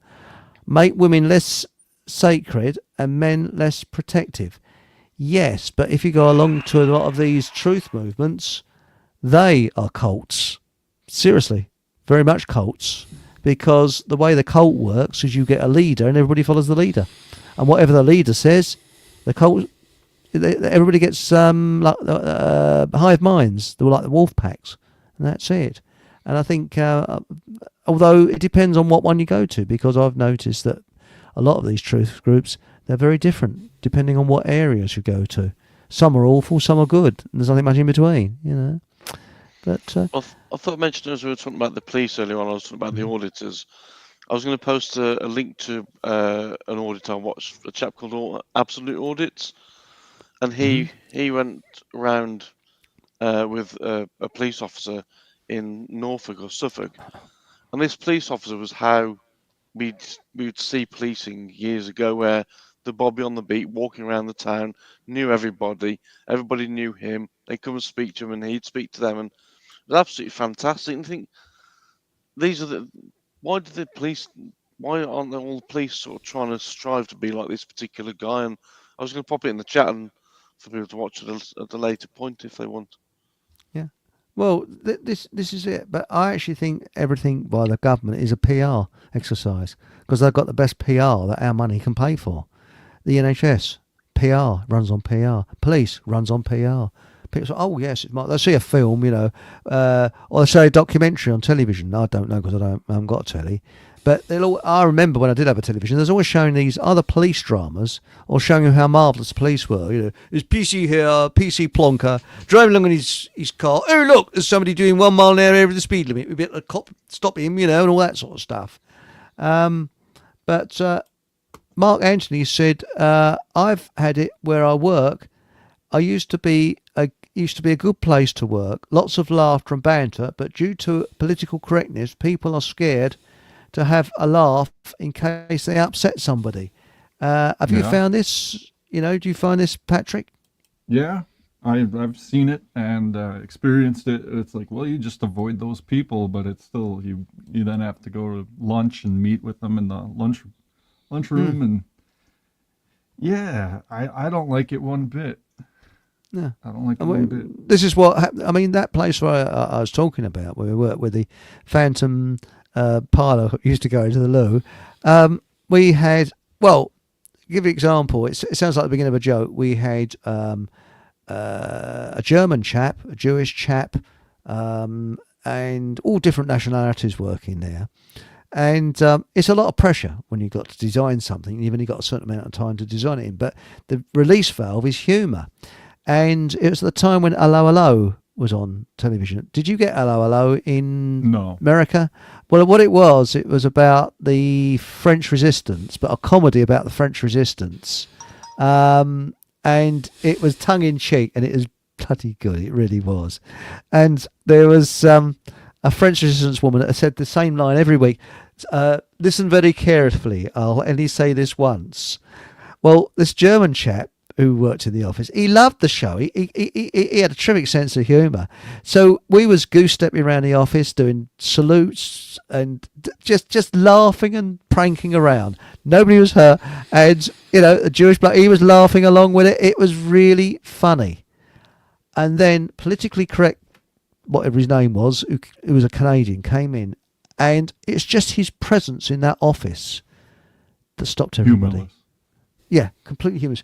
You're a racist. You're a this. You're a that. You're that. You're a this. Always putting you into categories. That's all he did. Well, ad hominem You're attacks. categorised. Nobody That's likes it. that. Yeah. And for example, I can't remember now. I think one of us were going out to lunch and the phone rang. He picked up the phone. He said shout out to the Jewish bloke. He said, it's the rabbi. He said, that was it. He was going over to get, because we used to take it in turns to go over to the cafe and get our lunch. Yeah, he said, can he have an extra bacon sandwich, please? Things like that. We were just having gags all the time, and we was laughing at each other. And, and as I've said, I don't give a damn if someone's laughing at me or with me. I couldn't care less as long as they're laughing. And it was just fantastic banter. And it helped you to, I don't know about become more creative, but you could design things much better. Yeah, you're more relaxed. Yeah. And you feel happier when you feel more chilled out when you're happy, and you feel more motivated. Yeah, that's right. Happy. Yeah, if you're with people you can laugh with, it's a matter of kindness at that point between people. Because if you're all laughing, then you're all the same kind. Doesn't matter. I mean, where I work, I have to be careful. I mean, I'm in an office, and I have to be careful. Do you have to be careful, Paul, because you're wearing an anorak all the time, or is it just other? Yeah, the trouble is, Paul, I only wear an anorak and nothing else. You would have to. I see where you're coming from. You would have to be very careful. That's what she says. Yes. So this as an anorak taken over from a flasher Mac. Something. Now, they're not too warm when there's air conditioning on, I can tell you. Aunt Sally said, doesn't surprise me one bit what Chris said about his referee friend. Well, he's actually a neighbour, actually, wasn't his friend. And life, that's life, but not as we know it. He said, when he said Arsenal winning, I knew it was a lie. I don't know. I've just said Arsenal. It could have been some other football team. So there we are. And Stephen Truseeker said the big money never came into English football until the mid-1990s. So and it's been rubbish ever since. Yeah, that's right. And when did you get rid of the Sunday laws for having sports on Sunday? Wasn't there some sort of law? Long time ago, they used to have Sunday. Didn't they used to have Sunday matches back in the 70s? No, maybe they didn't actually. No, they did. There was a thing called the Big Match with Keith Macklin, and they used to sometimes have live matches on a Sunday, but it wasn't a big deal. I'd still go back to Sunday licensing laws and all that kind of stuff. I think Sunday should be that dreadfully grindy, depressing day again. I think it'd be great. Have you been out on a Sunday? It's more crowded than any other day. It's more crowded than a Saturday. It's absolutely, I wouldn't say gridlock, but I was surprised how busy the shops are. Because I went down to the DIY shop, and it's absolutely heaving down there. Well, all the shops around here are closing. I mean, this is a town of 111,000 people, and it's got a high street thing, but there was a major Debenhams that had been here for donkey's years, a pretty nice one, actually, over 2 floors. That's all gone. That went about 3 years ago. So it's all going because it's just all home shopping and things arriving in boxes. And by design. By design as well. Yeah. Because what they've... You see, I don't have... You know how much money Amazon... What is their profits? Have you seen what their profits are? Do you know what they make a day? No. Profit-wise. They make $800 million profit a day. Let me repeat that. $800 million profit per day they make. Just short of $1 billion a day in profit. Not turnover, profit. But not councils... bad, eh? But I don't know if it's the same in the States, but councils working against the people... I'll give you an example, and I think I put this on the chat in the chat room. I put this on Telegram. In Waltham Abbey, where Dr. Miles Fleetwood is, it's quite quaint. We got a nice high street there, and it used to be heaving. Saturdays you had to queue to get down the high street. That's how busy it was. And then the council allowed 2 supermarkets to open up at the end of the high street, one end, and then the other end of the high street, they've got an out-of-town shopping place with a McDonald's and all that, the other, and both of them have free parking. Then the car park that served the high street, the council put in parking charges, hefty ones as well. You go down there any day of the week now, and it's like a wet Sunday afternoon. Nobody on there. It's empty. And all one by one, all the independent traders, the small shops, the family businesses closing down. Because why would people want to pay to park to go down the high street when they can park for free at the supermarkets? So, and you go to the supermarkets and it's busy. And I bet the council is getting a cut from the supermarket being there, just like here. We have all these Walmarts and Targets and big box stores, and they're all getting giving a cut to the local governments. Well, we have Asda. I think they're owned by Walmart. Someone can correct me on that. I think they are. Yeah, they're owned by Walmart, and they did some American things, which is not British things, like they had greeters at the door. They soon did away with that because people were saying, "Who's that old fart standing there waving at me?" Started out as a PX, the PX stores for the military. You go on base and they have a store where the housewives could go and pick up whatever, general store type situation. That's how that was the history of Walmart. It began from those, and then the Walton family were I looked into it a long time ago. I couldn't tell you the details now, but I'd have to look back. But the PX, you ask any military person what a PX is, and it's like, well, that's the general store on base. So, well, do you know what a councillor told one of the shops in Waltham Abbey? And his councillor said, well, all you have to do is take the car parking prices out of your profits. He said, but this woman said, well, and this was another shop, it wasn't Miles' shop. The woman said, but I don't make any profits. She said, I'm just about hanging on by my fingernails. Oh, you'll find a way. Customers will come back. They never have. And you know what's opening up there now? There's shops that have been boarded up for ages. Opposite Miles' shop, used to be a bank there. That's been boarded up for years. Tattoo parlours, huh? Oh, it's it's tattoo parlours. I'm not sure there's any in Waltham Abbey, but it's nail bars, Turkish barbers, and most of these places are money laundering operations. I don't know if it's happening in the States, where there's no one in there, but they can actually launder the money through. Yeah, and the government turns a blind eye because it's bringing money into the country. So it's bent as a 9-bob note. But no, it's sad to see it happen. It really is. And it's like the market. There's a market there on Tuesdays and Saturdays. And again, you had to queue to get through the market.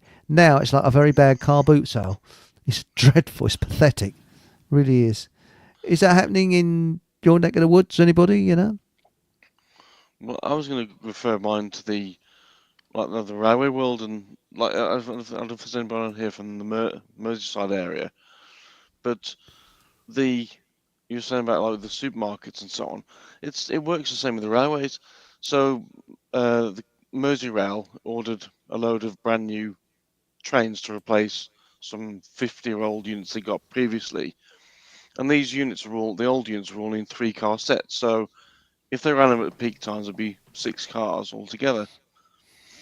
But these new trains are now 4 cars, so they have to then, if they operate them as a pair, they're 8-car sets, but they didn't fit in the platforms. So then every single platform on the Merseyrail network then needed to be enlarged to fit the new trains. Which you think, well, is this because some government bod has got some shares in some construction company who he or she knows are going to make absolute billions off having to extend all the platforms in order to fit the trains? If they'd have only ordered 3-car sets like they were before, they'd have fitted perfectly. It all feels, like you say, it always feels like it's done intentionally, if that's the right word. Yeah. It's right. I mean, Aunt Sally... Sorry, Paul, you was going to say... No, I was just going to say it is, and the Aunt Sally's comments in line with that. Really, it's an inexorable design slide. It's the same thing as with Usery. Usury simply puts ever more purchasing power into an ever decreasing number of hands. That's all it does. It's an engineering principle, and it's the same thing with big business, which is an extension of that entire capturing of the commercial life of a nation. And that's what's taking place. So in much the same way that I don't believe in free trade, I absolutely believe in tariffs and barriers and protecting your home industries because we like it. It's not always about price and stuff.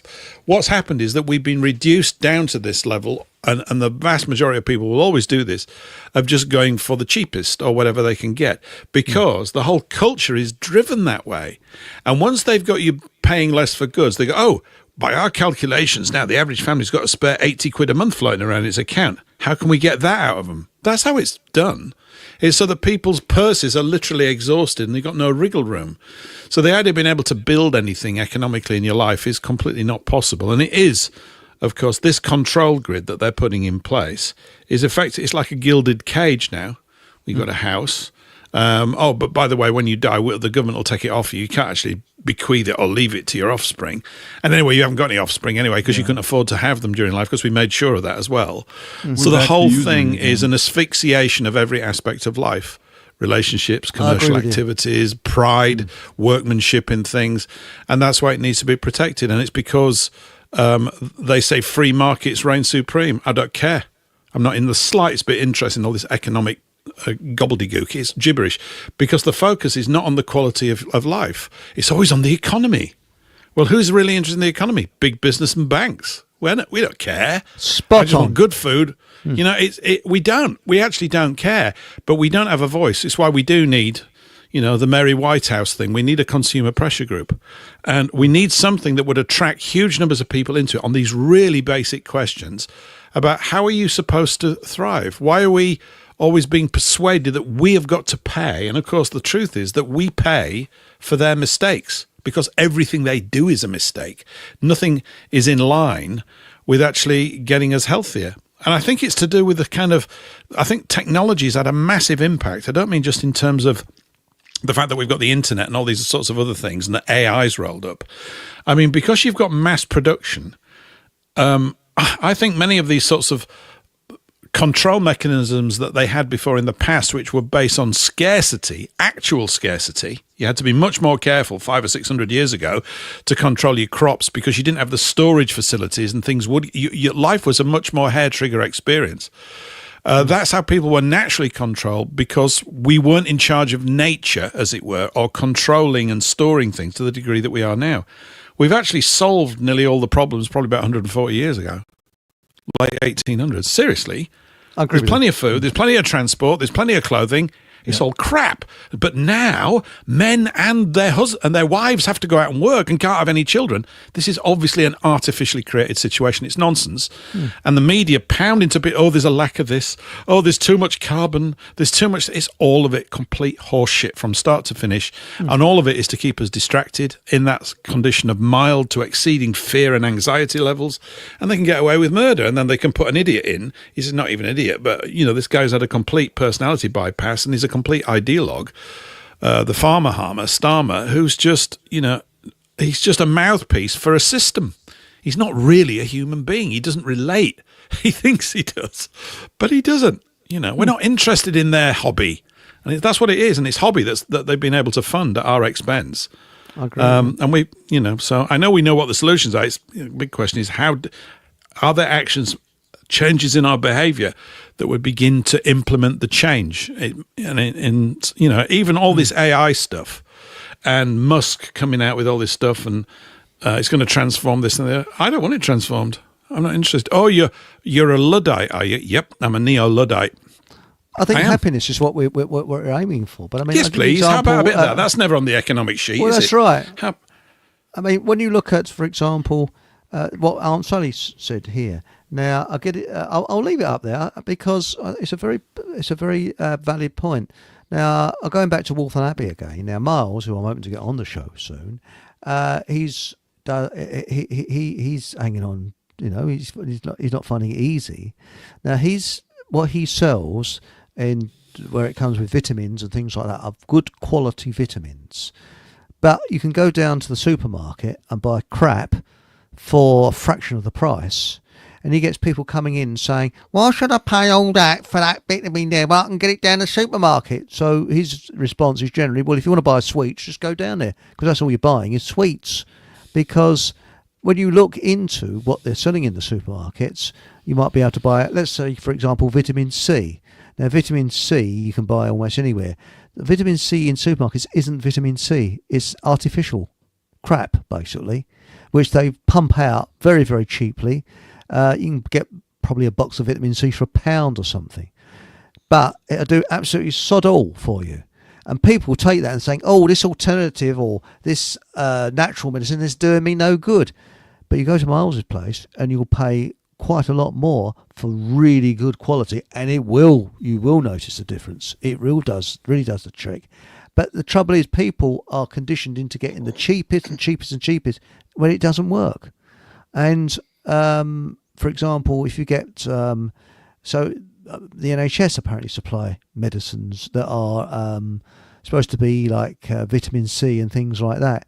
It's artificially produced, and if it's artificially produced, it's oil based. So you got to be careful.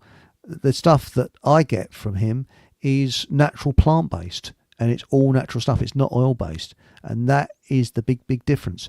You buy something cheap, it'll be oil based. If you buy something that's a little bit more expensive, it'll be plant based. It's more natural, and it won't do any harm. So I've said my bit for natural health there. So you know. It's a bit like architecture too. If you don't spend the money on a good quality, and you don't know the materials you're using, then you're not going to be making a good product, a good thing that will last. If you're just making a concrete monstrosity, well, you were talking about earlier. You're right, but the trouble is, you see, the design period is an overhead. So they cut the design period down further and further and further and further. And when you're freelance, like I was, you're asking a crisis. All right, you get paid a fair amount of money, but a lot of the contract blokes burnt out by the time they're about 40 because the stress is incredible, because you've got to do what normally takes 3 weeks in, say, a couple of days. Yeah. And that's it. And that's why you look at these buildings, they look such the old crap. The old joke about architects is like, what's the difference between God and an architect? God rested on the 6th day or 7th day. So it's like, oh, that's an excellent one. You get stressed out. I can see it. And some of these architects, it's ridiculous. I'll give you a perfect example. Here in Collegeville, Minnesota, they have the largest Catholic Benedictine abbey in the world. So you had Benedictine monks, and it was from like the turn of the century up until the 60s. And when things just totally, the whole sexual liberation thing happened, the monastery went downhill from there. But when they were probably some of the most prosperous periods, which was during the war, because you had lots of people becoming monks to avoid the war, for one, they had a chance to build a new church. And what they did, instead of, because typically a Catholic institution would hire a Catholic architect, they went outside of that and they decided they would hire the youngest architect from the Bauhaus school. Oh and my designed God! This Oh no! Yes, I know it's coming. Yeah. Bauhaus. Was it less is more and all that crap? Yeah, this is the largest monastery in the world. They hired a Bauhaus architect, and it just ruined it. Well, we've got churches around where I live, and quite honestly, I'm not talking about the faith or religion or anything like that. They're crap houses, because they're.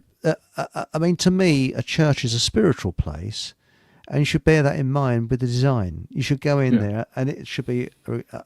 Well, it was a domino effect, because then from then on, it was all these little parish churches ended up hiring the similar type of architects. Oh well, if they've got it, we've got to model our parish on the mother house, so to speak. And that's what happened. And we have a lot of ugly architecture. The further you get away from the end of the war to now, it's the uglier it gets. That's right. Unless you find some rare gem. It's why it needs to be Gothic. It's why Gothic is a real striving for beauty and for all that wonderful stuff that they were doing Art back Nouveau, then. yeah. It's like Anything Art that's Nouveau is got like beautification the in it, last because it's saying life's Yeah. worth living, let's create something beautiful. It just sends that message out, or something else, whatever you want. Whereas these other things say, life's a functionary thing and we've got to make it all functional. Nah, we don't. We're not interested. Like all that junk that Mies van der Rohe put up in Chicago. They're just miserable. They're useless. And of course, they're glorified in all these sort of city urban things. But all the characters in all these films are all miserable as hell. They're all psychotic. They're all killing one another because they're surrounded by these hideous buildings. You know. Now, this is an interesting one. Alan Sully said, the Bible says that God does not dwell in buildings made with man's hands. Because my view is that buildings should be Art Nouveau, because it's the nearest thing to nature you can really get to. But you look at things like Westminster Abbey, weddings that they have there, and you see the view of the from above, the camera looking down. It's fantastic, the atmosphere and everything. But you look at these modern places like Coventry Cathedral. What a shithole! It's dead. They're hideous, aren't they? Yeah. What about, I mean, tell you a building that's fabulous, a modern one, relatively modern, is the Chrysler building in New York. That's just, they just went overboard on the top with all that stuff at the top. It's great. I love all that stuff. That's Art Nouveau, same isn't here. it? Brilliant. Well, no, that's Art foundation, they went Deco. over That's the Art top. Deco, that is. That's not Art Nouveau, it's Art Deco. That came after. Oh, is it? Right, okay. Yeah. Well, I like Art Deco as well then. Sorry, how about that? But I do. So that was one of the things I used to enjoy back when I used to go over to Prague, and not just the railway buildings, but also the walking around the town or the city, and all the buildings are old Eastern Bloc, but they all have a presence, even the houses, and unlike, we're here we have council houses and they all look the same. Over there, it seems like people build their houses to order, and they're all every building you go past is different in some way, shape, or form, and they're not a blot on the landscape. They actually work, and yeah, it's hard to explain, but Apparently in Belgium they don't have council estates. They'll have private houses in amongst rented houses. There's no such thing as council estates. So I heard. I haven't been there and seen it, but that's what I've heard from a Belgian architect. But the thing that gets me. I've seen this comment here from Stephen Truthseeker. He says, "Have you seen the Liverpool Anglican Cathedral? It's a massive Gothic building." Yeah, it was in this show last night that I was watching, and the architect for that was Scott's grandson, who was Giles Gilbert Scott. And that's a fantastic building. It was the first cathedral built in England for like 300 years, something like that. Really, when was it built? So do you know what sort of year was it built? I don't know. Let's have a look. was it 60s or something like that, 50s or 60s? And it's Really? Scott, he won this. He was 22 years of age, and they all sat around. They were talking about it last night. So he's 22, 1903. So he's born. When was he born? 1880. And he was sat around with his mum, I think, who'd also been married to an architect, because his dad was an architect, his grandfather was an architect, right? Long line of them. And they said, "Oh, do some drawings." So he did. His first job ever put in, and he got it. An absolute massive project. I mean, it's just enormous. So, yeah, there you go. I've got to go. When I saw it, there's all this treasure floating around here. I'm not even aware of it. You have to big it up in your head. And I've got to get in a car one day and go. Yeah, it's proper. Yeah. It's a proper Gothic cathedral. It's just sort of like got this weight to it. But it was the interiors as well. When you go inside, whoa. Well, that's it. It's impressive. And I'd love to know how they built it. Why isn't any, I saw they had some photographs of these things that they built in the 1860s with his grandfather, right? All these guys, just sat around with bits of wood and rope, lashing everything together, building this amazing stuff. Barcelona, isn't there some architect that built the cathedral all himself? Yes, Gaudi. Gaudi. Okay, yeah. No, he didn't. Never finished it. They've finished it recently. Now, you either love Gaudi's stuff or you hate it. I love it. I like it. He is Art Nouveau, and the way he died, believe it or not, is a most weirdest thing. He got his necktie caught in a bus with the automatic doors, and it choked him to death. And they used that for the end scene of the film Dr. Zhivago. But that is actually how Gaudi died, and he was worth a lot of money, rolling in money, but he dressed like a tramp, and he was always at odds with the planners in Barcelona.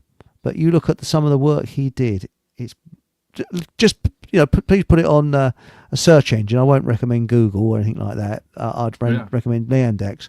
You look at some of the designs that he did. It's very natural looking. I'm in awe of it. He's a genius. The man's. I wish I could do architecture like that. I mean, it's just I like Art Nouveau, but I'm more structural than arty-farty. That's the trouble with me. I mean, I could design a brick-built shithouse, but it's stand a nuclear war. But I'm not. There's two types of designer. I'm not because I'm a technician. That's why I look on the structure more than the arty-farty side. But I think we have got talented architects, but they just haven't got the time to do it because it's money all the way through. The only I'd make loads of it. If you made me king, Eric, I'd make loads of money available. Oh, you would. Well, that's right because the profit. Because we'd be able to just produce enough money that we needed without having to go to the Bank of England because they could get stretched and we wouldn't be paying any interest and anything. We could build anything we bloody liked. People don't get this. There's nothing stopping us because if we've solved all the technical and manufacturing issues and we've solved an awful lot of them, let's just get on with it then. Well, you can't. There ain't enough money. Who says? I say there is. Let's get on with it. Well, if you go to a place called Cuffley, I don't know if you've ever heard of Cuffley. It's in Hertfordshire. Cuffley in Hertfordshire. It's Cuffley, and there's this steep hill that you go up, and on top of it, there's I assume it's 1960s church been built. It's bloody awful. It really is. It's just like that with glass windows at the front. Just sort of, and it just lacks any soul. There's no feeling about it. A church should be wow. You walk in, and what's happening sadly is they're not opening the churches now, and they're not being used. And I know in Kent, there's a friend of mine down there who said that you go to the local vicar and he'll give you the key if he trusts you, and you can go in there and walk around the church, and then you give the key back when you lock it up. That's it. It's not used. Well, it's interesting you say that, Eric, because I go for a walk maybe 3 or 4 times a week. It's about an hour and a half, maybe something like that. 4 5 miles. It's lovely. And I walked down this sort of long bridle way that's here, that's about half a mile away from the coast, and then I'll head down to the coast and walk back, and I love it in the winter. And the way, even today, it's just fantastic. It was blowing a bit, lots of spray, lots of crashing waves, cold, bleak. Loved it. I'm serious. I just love it. There's a church anyway on the way, and on Friday, I walked through this churchyard simply because I'm often stopping and just looking at the gravestone. Dates like 1834 and stuff like this. You got 2 sisters aged 14 and 16 in 1834, and it gets you thinking, doesn't it? You think, that's what it was like, and I wonder what this area looked like. Anyway, the church was open, so I went in. I just went in and I sat down for about 15 minutes. I was the only person there, and it was really rather marvellous, actually, because it was just like this little space of complete peace and quiet. Couldn't hear anything at all. I just sat still for 15 minutes before I carried on with my walk. So that's probably going to become a regular thing. And how lovely. I quite enjoyed it. Just open. You just walked straight in. You just walked in. Nobody. Just go in and close the door behind you. Just went in. I think somebody came in and said hi, in a cheery sort of way. It was fine. Like but I just went there, sat down, just to see what would happen to me if I sat down. Our church used to be like that. It would be open all the time. I heard stories about this. There would be bums. Railroad bums would come in and they'd just sleep in the pews and go right out after they were done, back on the rail. And then, it was a different time, but it sounds nice that you actually have that opportunity to do that. Nice. It is. It's great. And it's a wonderful churchyard. It's an old building. It could do probably with the stonework, could do with a bit of a clean-up, but it's good. And I just thought it's got a nice vibe. It's like they've got a lovely parish hall. They really do. It's actually really posh. They've got a stage in it and everything, and it's quite old, built about 1932. I was looking at all the dates. There's a massive scout hut there for all the cubs and the skites and all the little brinies and the girl guides, who I don't think exist anymore, but I remember them, back in they used to be chugging along in the 60s and 70s still when I was younger. And it's good. It's just got that sort of slightly it's just got an old time feel about it, and I hope it can keep going. There's quite a few really very pretty churches along the walk. There's another one a little bit further out, which is even older than that and smaller. I've never been in it, so when the weather picks up and the length of my walk increases, I'm going to head out to that one and pop in there for 10 minutes and sit down and chill. Yeah, it's good. I just thought, well, this is really useful. I just sat down and it's all quiet. And you can, you only have to, it's very echoey, as you know, sometimes in churches, and it was in this one, and it was great. So, yeah, I'm just thinking, you want a bit of peace and quiet, just to try and shut the noise up. It worked. And also, I felt better for it. A lot of these churches... I always think the one that really stands out for me at the moment is Wells in Somerset, Avon, whatever. That cathedral there is absolutely... It looks completely out of place for Wells is a city, but it's a very small city. But the cathedral there is absolutely huge and really doesn't sort of... Wow, I'm just looking at it now. By gum, that's a big bugger. It is.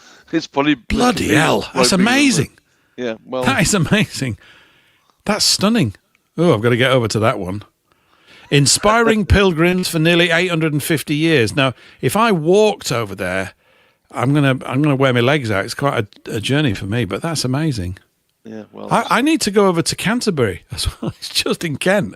I've never been. That's supposed to be quite a thing, isn't it? Canterbury Cathedral. I've never been there. Oh yes. Ely Cathedral as well. Up in that's quite. Yeah, something. That looks stunning. Yeah, that really is. But it's that inner peace. And a barefoot forager here has said, the vibe is the ley line energies, in my opinion. Well, a lot of old churches were built on ley lines. They was picking up some sort of energy there. So that's quite interesting. Yeah, well, I agree with what Milane was saying as well about Liverpool having a high vibration, and when you're in Liverpool, you do get it is a very oldie worldy city compared with most. Well, it wasn't. Yes, was it bombed a lot during World War II? It might not have been. You see, I mean, look at Coventry; that was flattened virtually, and the East End of London was flattened almost. But these these cathedrals and stuff, they're amazing. We do need a congregational reverse buyout of the Church of England. Just start using these places. They're just inspiring. I'm just looking at inside Wells Cathedral. It's stunning. It's amazing work. It is absolutely amazing. Yeah, all these arches and columns and the height of the ceilings and all the glass and everything. It's just amazing work. You get inspired thinking about these guys knocking it out. I think the other thing about them, so it just said 850 years. That's quite a stretch, right? That's quite a stretch. That we're going back to when 1150. So it's quite a time, and you kind of feel plugged into all the people that have been in and out of it for 850 years, even though I know you're not. You just know that, our folk have been in and out of these places. They could be... The Church of England does need to be basically spiritually ransacked because there's no spirit in it. It's a complete dead thing. It's dead. These are supposed to be gathering places for the community, and that's how we should see it. And if you just gather together, you're gathered together. That's a start, isn't it? Well, Aunt Zoe said, have you ever seen that corrugated iron green tiny church that was built in Enfield? No, because I don't wander down to Enfield very much. The area became an industrial estate. It was dilapidated yet beautiful. There's a few of them. There's one, I don't know what faith it is, en route from Waltham Cross to Waltham Abbey. It's on the left-hand side if you're going from Waltham Cross to Waltham Abbey. And there's a few of them dotted around. There's a spiritualist church near where I live that's just like an old hut, but there's something calm about it, something but the thing is that it doesn't matter if people built a wooden structure as a church, like the what's that group of people in America that live in the 18th century, the not Mormons, the I think Patrick would know. What's that? What are those group of people that live in the 19th century? I can't think of their name. Amish, thanks, mate. The Amish build barns and wooden structures and things like that. But because they've been built by hand and somebody's actually fitted it together, it has some sort of spirit in it. And I think that even if they built sheds that were churches, there'll be something about it. Because people have personally built it, Yes. How do you feel about that? I think there's something, and Aunt Sally went on to say it was tiny, the size of a small hall. That's it. You don't need something big like that. Something that's, you could say, Bert, he did that there, and a lady there, she put some flowers there. Oh, yeah, she carved in an area where you could put vases. Something personal that people have done.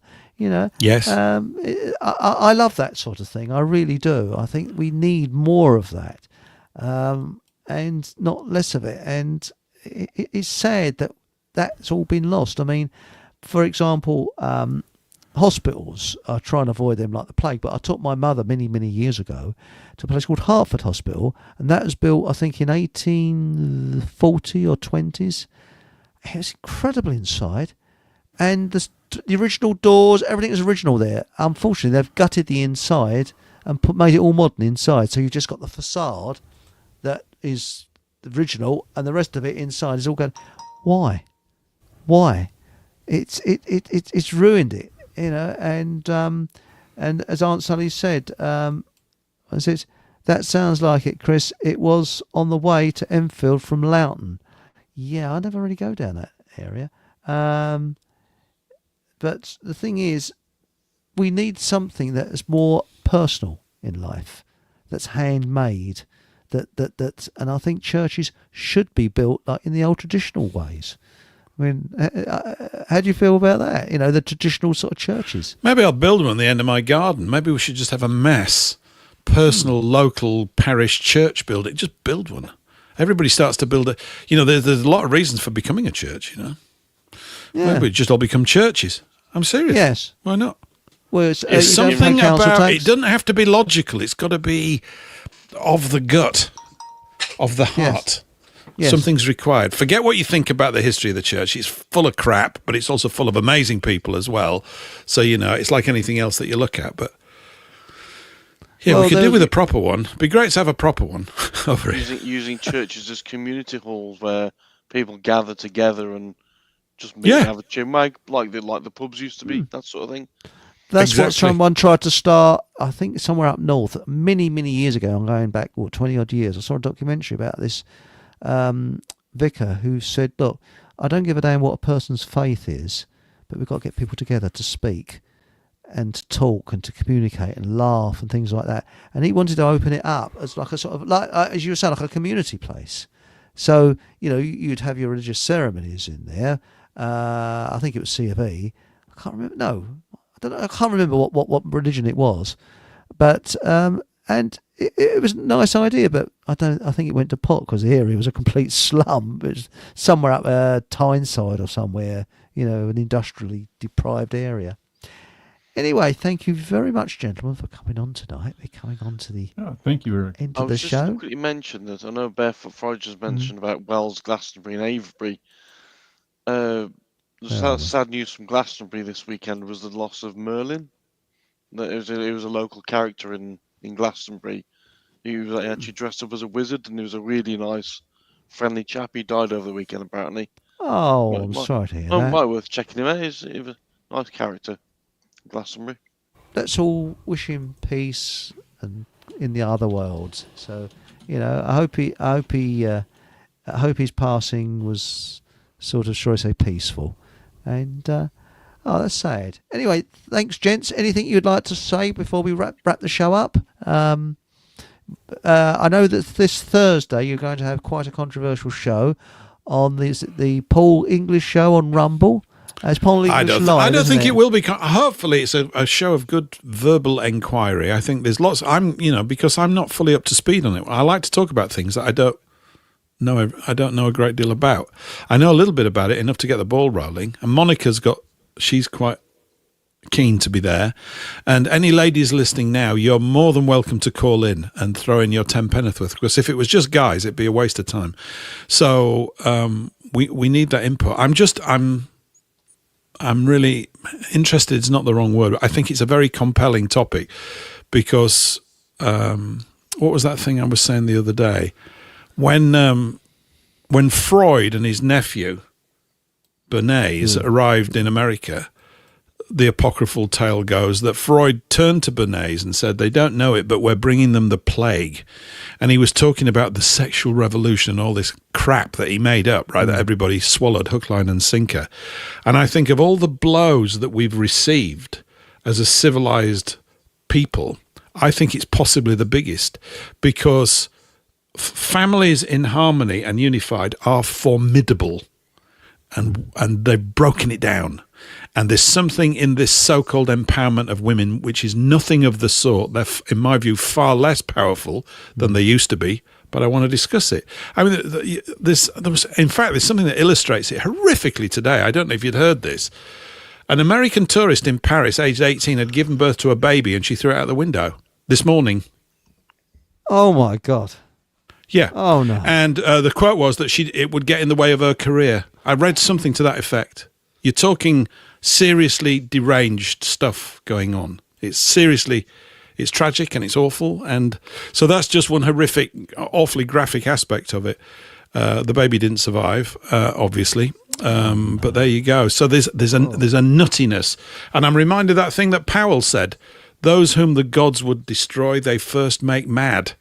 And you've got to say that there's a lot of that going on. So anyway, yeah, I'm looking forward to Thursday. I think it should be amusing as well as hopefully serious in parts. Very serious, I think. I think some really meaty things to look at. I'm looking forward to it. I filled in on a show on Friday on RBN, and Monica came on with Frederick Blackburn, and we had a good discussion. But to what you were saying, we talked about this Maria Stopes, who you have over there. You have the Maria Stopes clinics. Which do abortions and that sort of thing. Well, her second husband, his last name was Rowe, and his brother was A.V. Rowe, which the Avro Lancaster was made by that company. So and then you look at the destruction that those airplanes caused, and then you look at the destruction of the Stopes type clinics, and here we have Planned Parenthood funded by Bill Gates. Terrible. These people are wicked. I agree with you. I think the destruction starts in the mind. People have taken on board this idea that having a career is something worthwhile. When you break it down, you see, I've never got this. I never wanted a career. I never even wanted to work. In fact, I've tried to do my best to make sure I never did. I never saw the point in it. It's just stunk of a scam, the whole thing. So bright young women go, I'm not going to have any children, I'm going to have a career. What? You out your mind? Why would you want to do that? I'll get respect. No, you won't. Basically, the whole idea that these people, it's like these guys that run casinos and say things like, we're job creators. They do. What are you talking about? It's mad. It's completely mad. Anyway, I think we should be able to get into all of that. Like when people think about like the job name, the job title, because they've got manager in it, that they're something special. But once they step out the front of the business, they're no different than anybody else. They've got no more power than anybody else.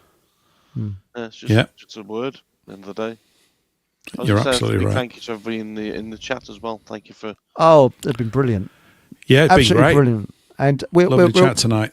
I think we're proud of the people in chat, because thank you very much, and thank you everybody, all my guests tonight. Thank you, Joel Hanarak, Paul, and Patrick. It's very, very kind of you to come on. I really enjoyed tonight. It's a terrific show.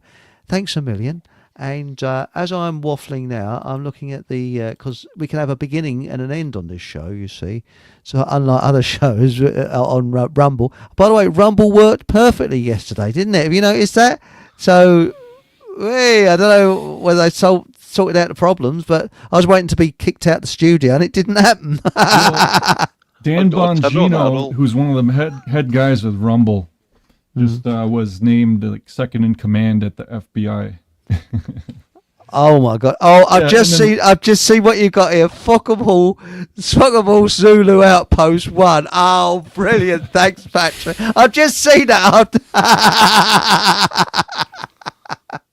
Oh, I like it. So, and Sally is letting me know that there's no longer careers advice. I remember that at school. Do you? I remember that. Yes. Now you're going to go see your career advice. What would you like to do when you leave school, Paul? I have no idea. And if you ask me, I have no idea. What, don't you want to get a job? Not really. No, I'm not really interested. But your parents want you to get a job. Oh, yes, they think it's important. Well, you'll probably have to get a job then. Will I? Yes. And then you get government stealing with tax. I'll never forget that. I got my first week's wages. Oh, good. Hang on a minute. Tax? Bastards. I've been shortchanged. I'm bloody angry I was, because to me, I've earned something, that's mine. I don't want the government to take part of it. It was disgusting. They take most of it these days. Well, apparently we actually earn less than a medieval peasant. A medieval peasant worked less hours than we do.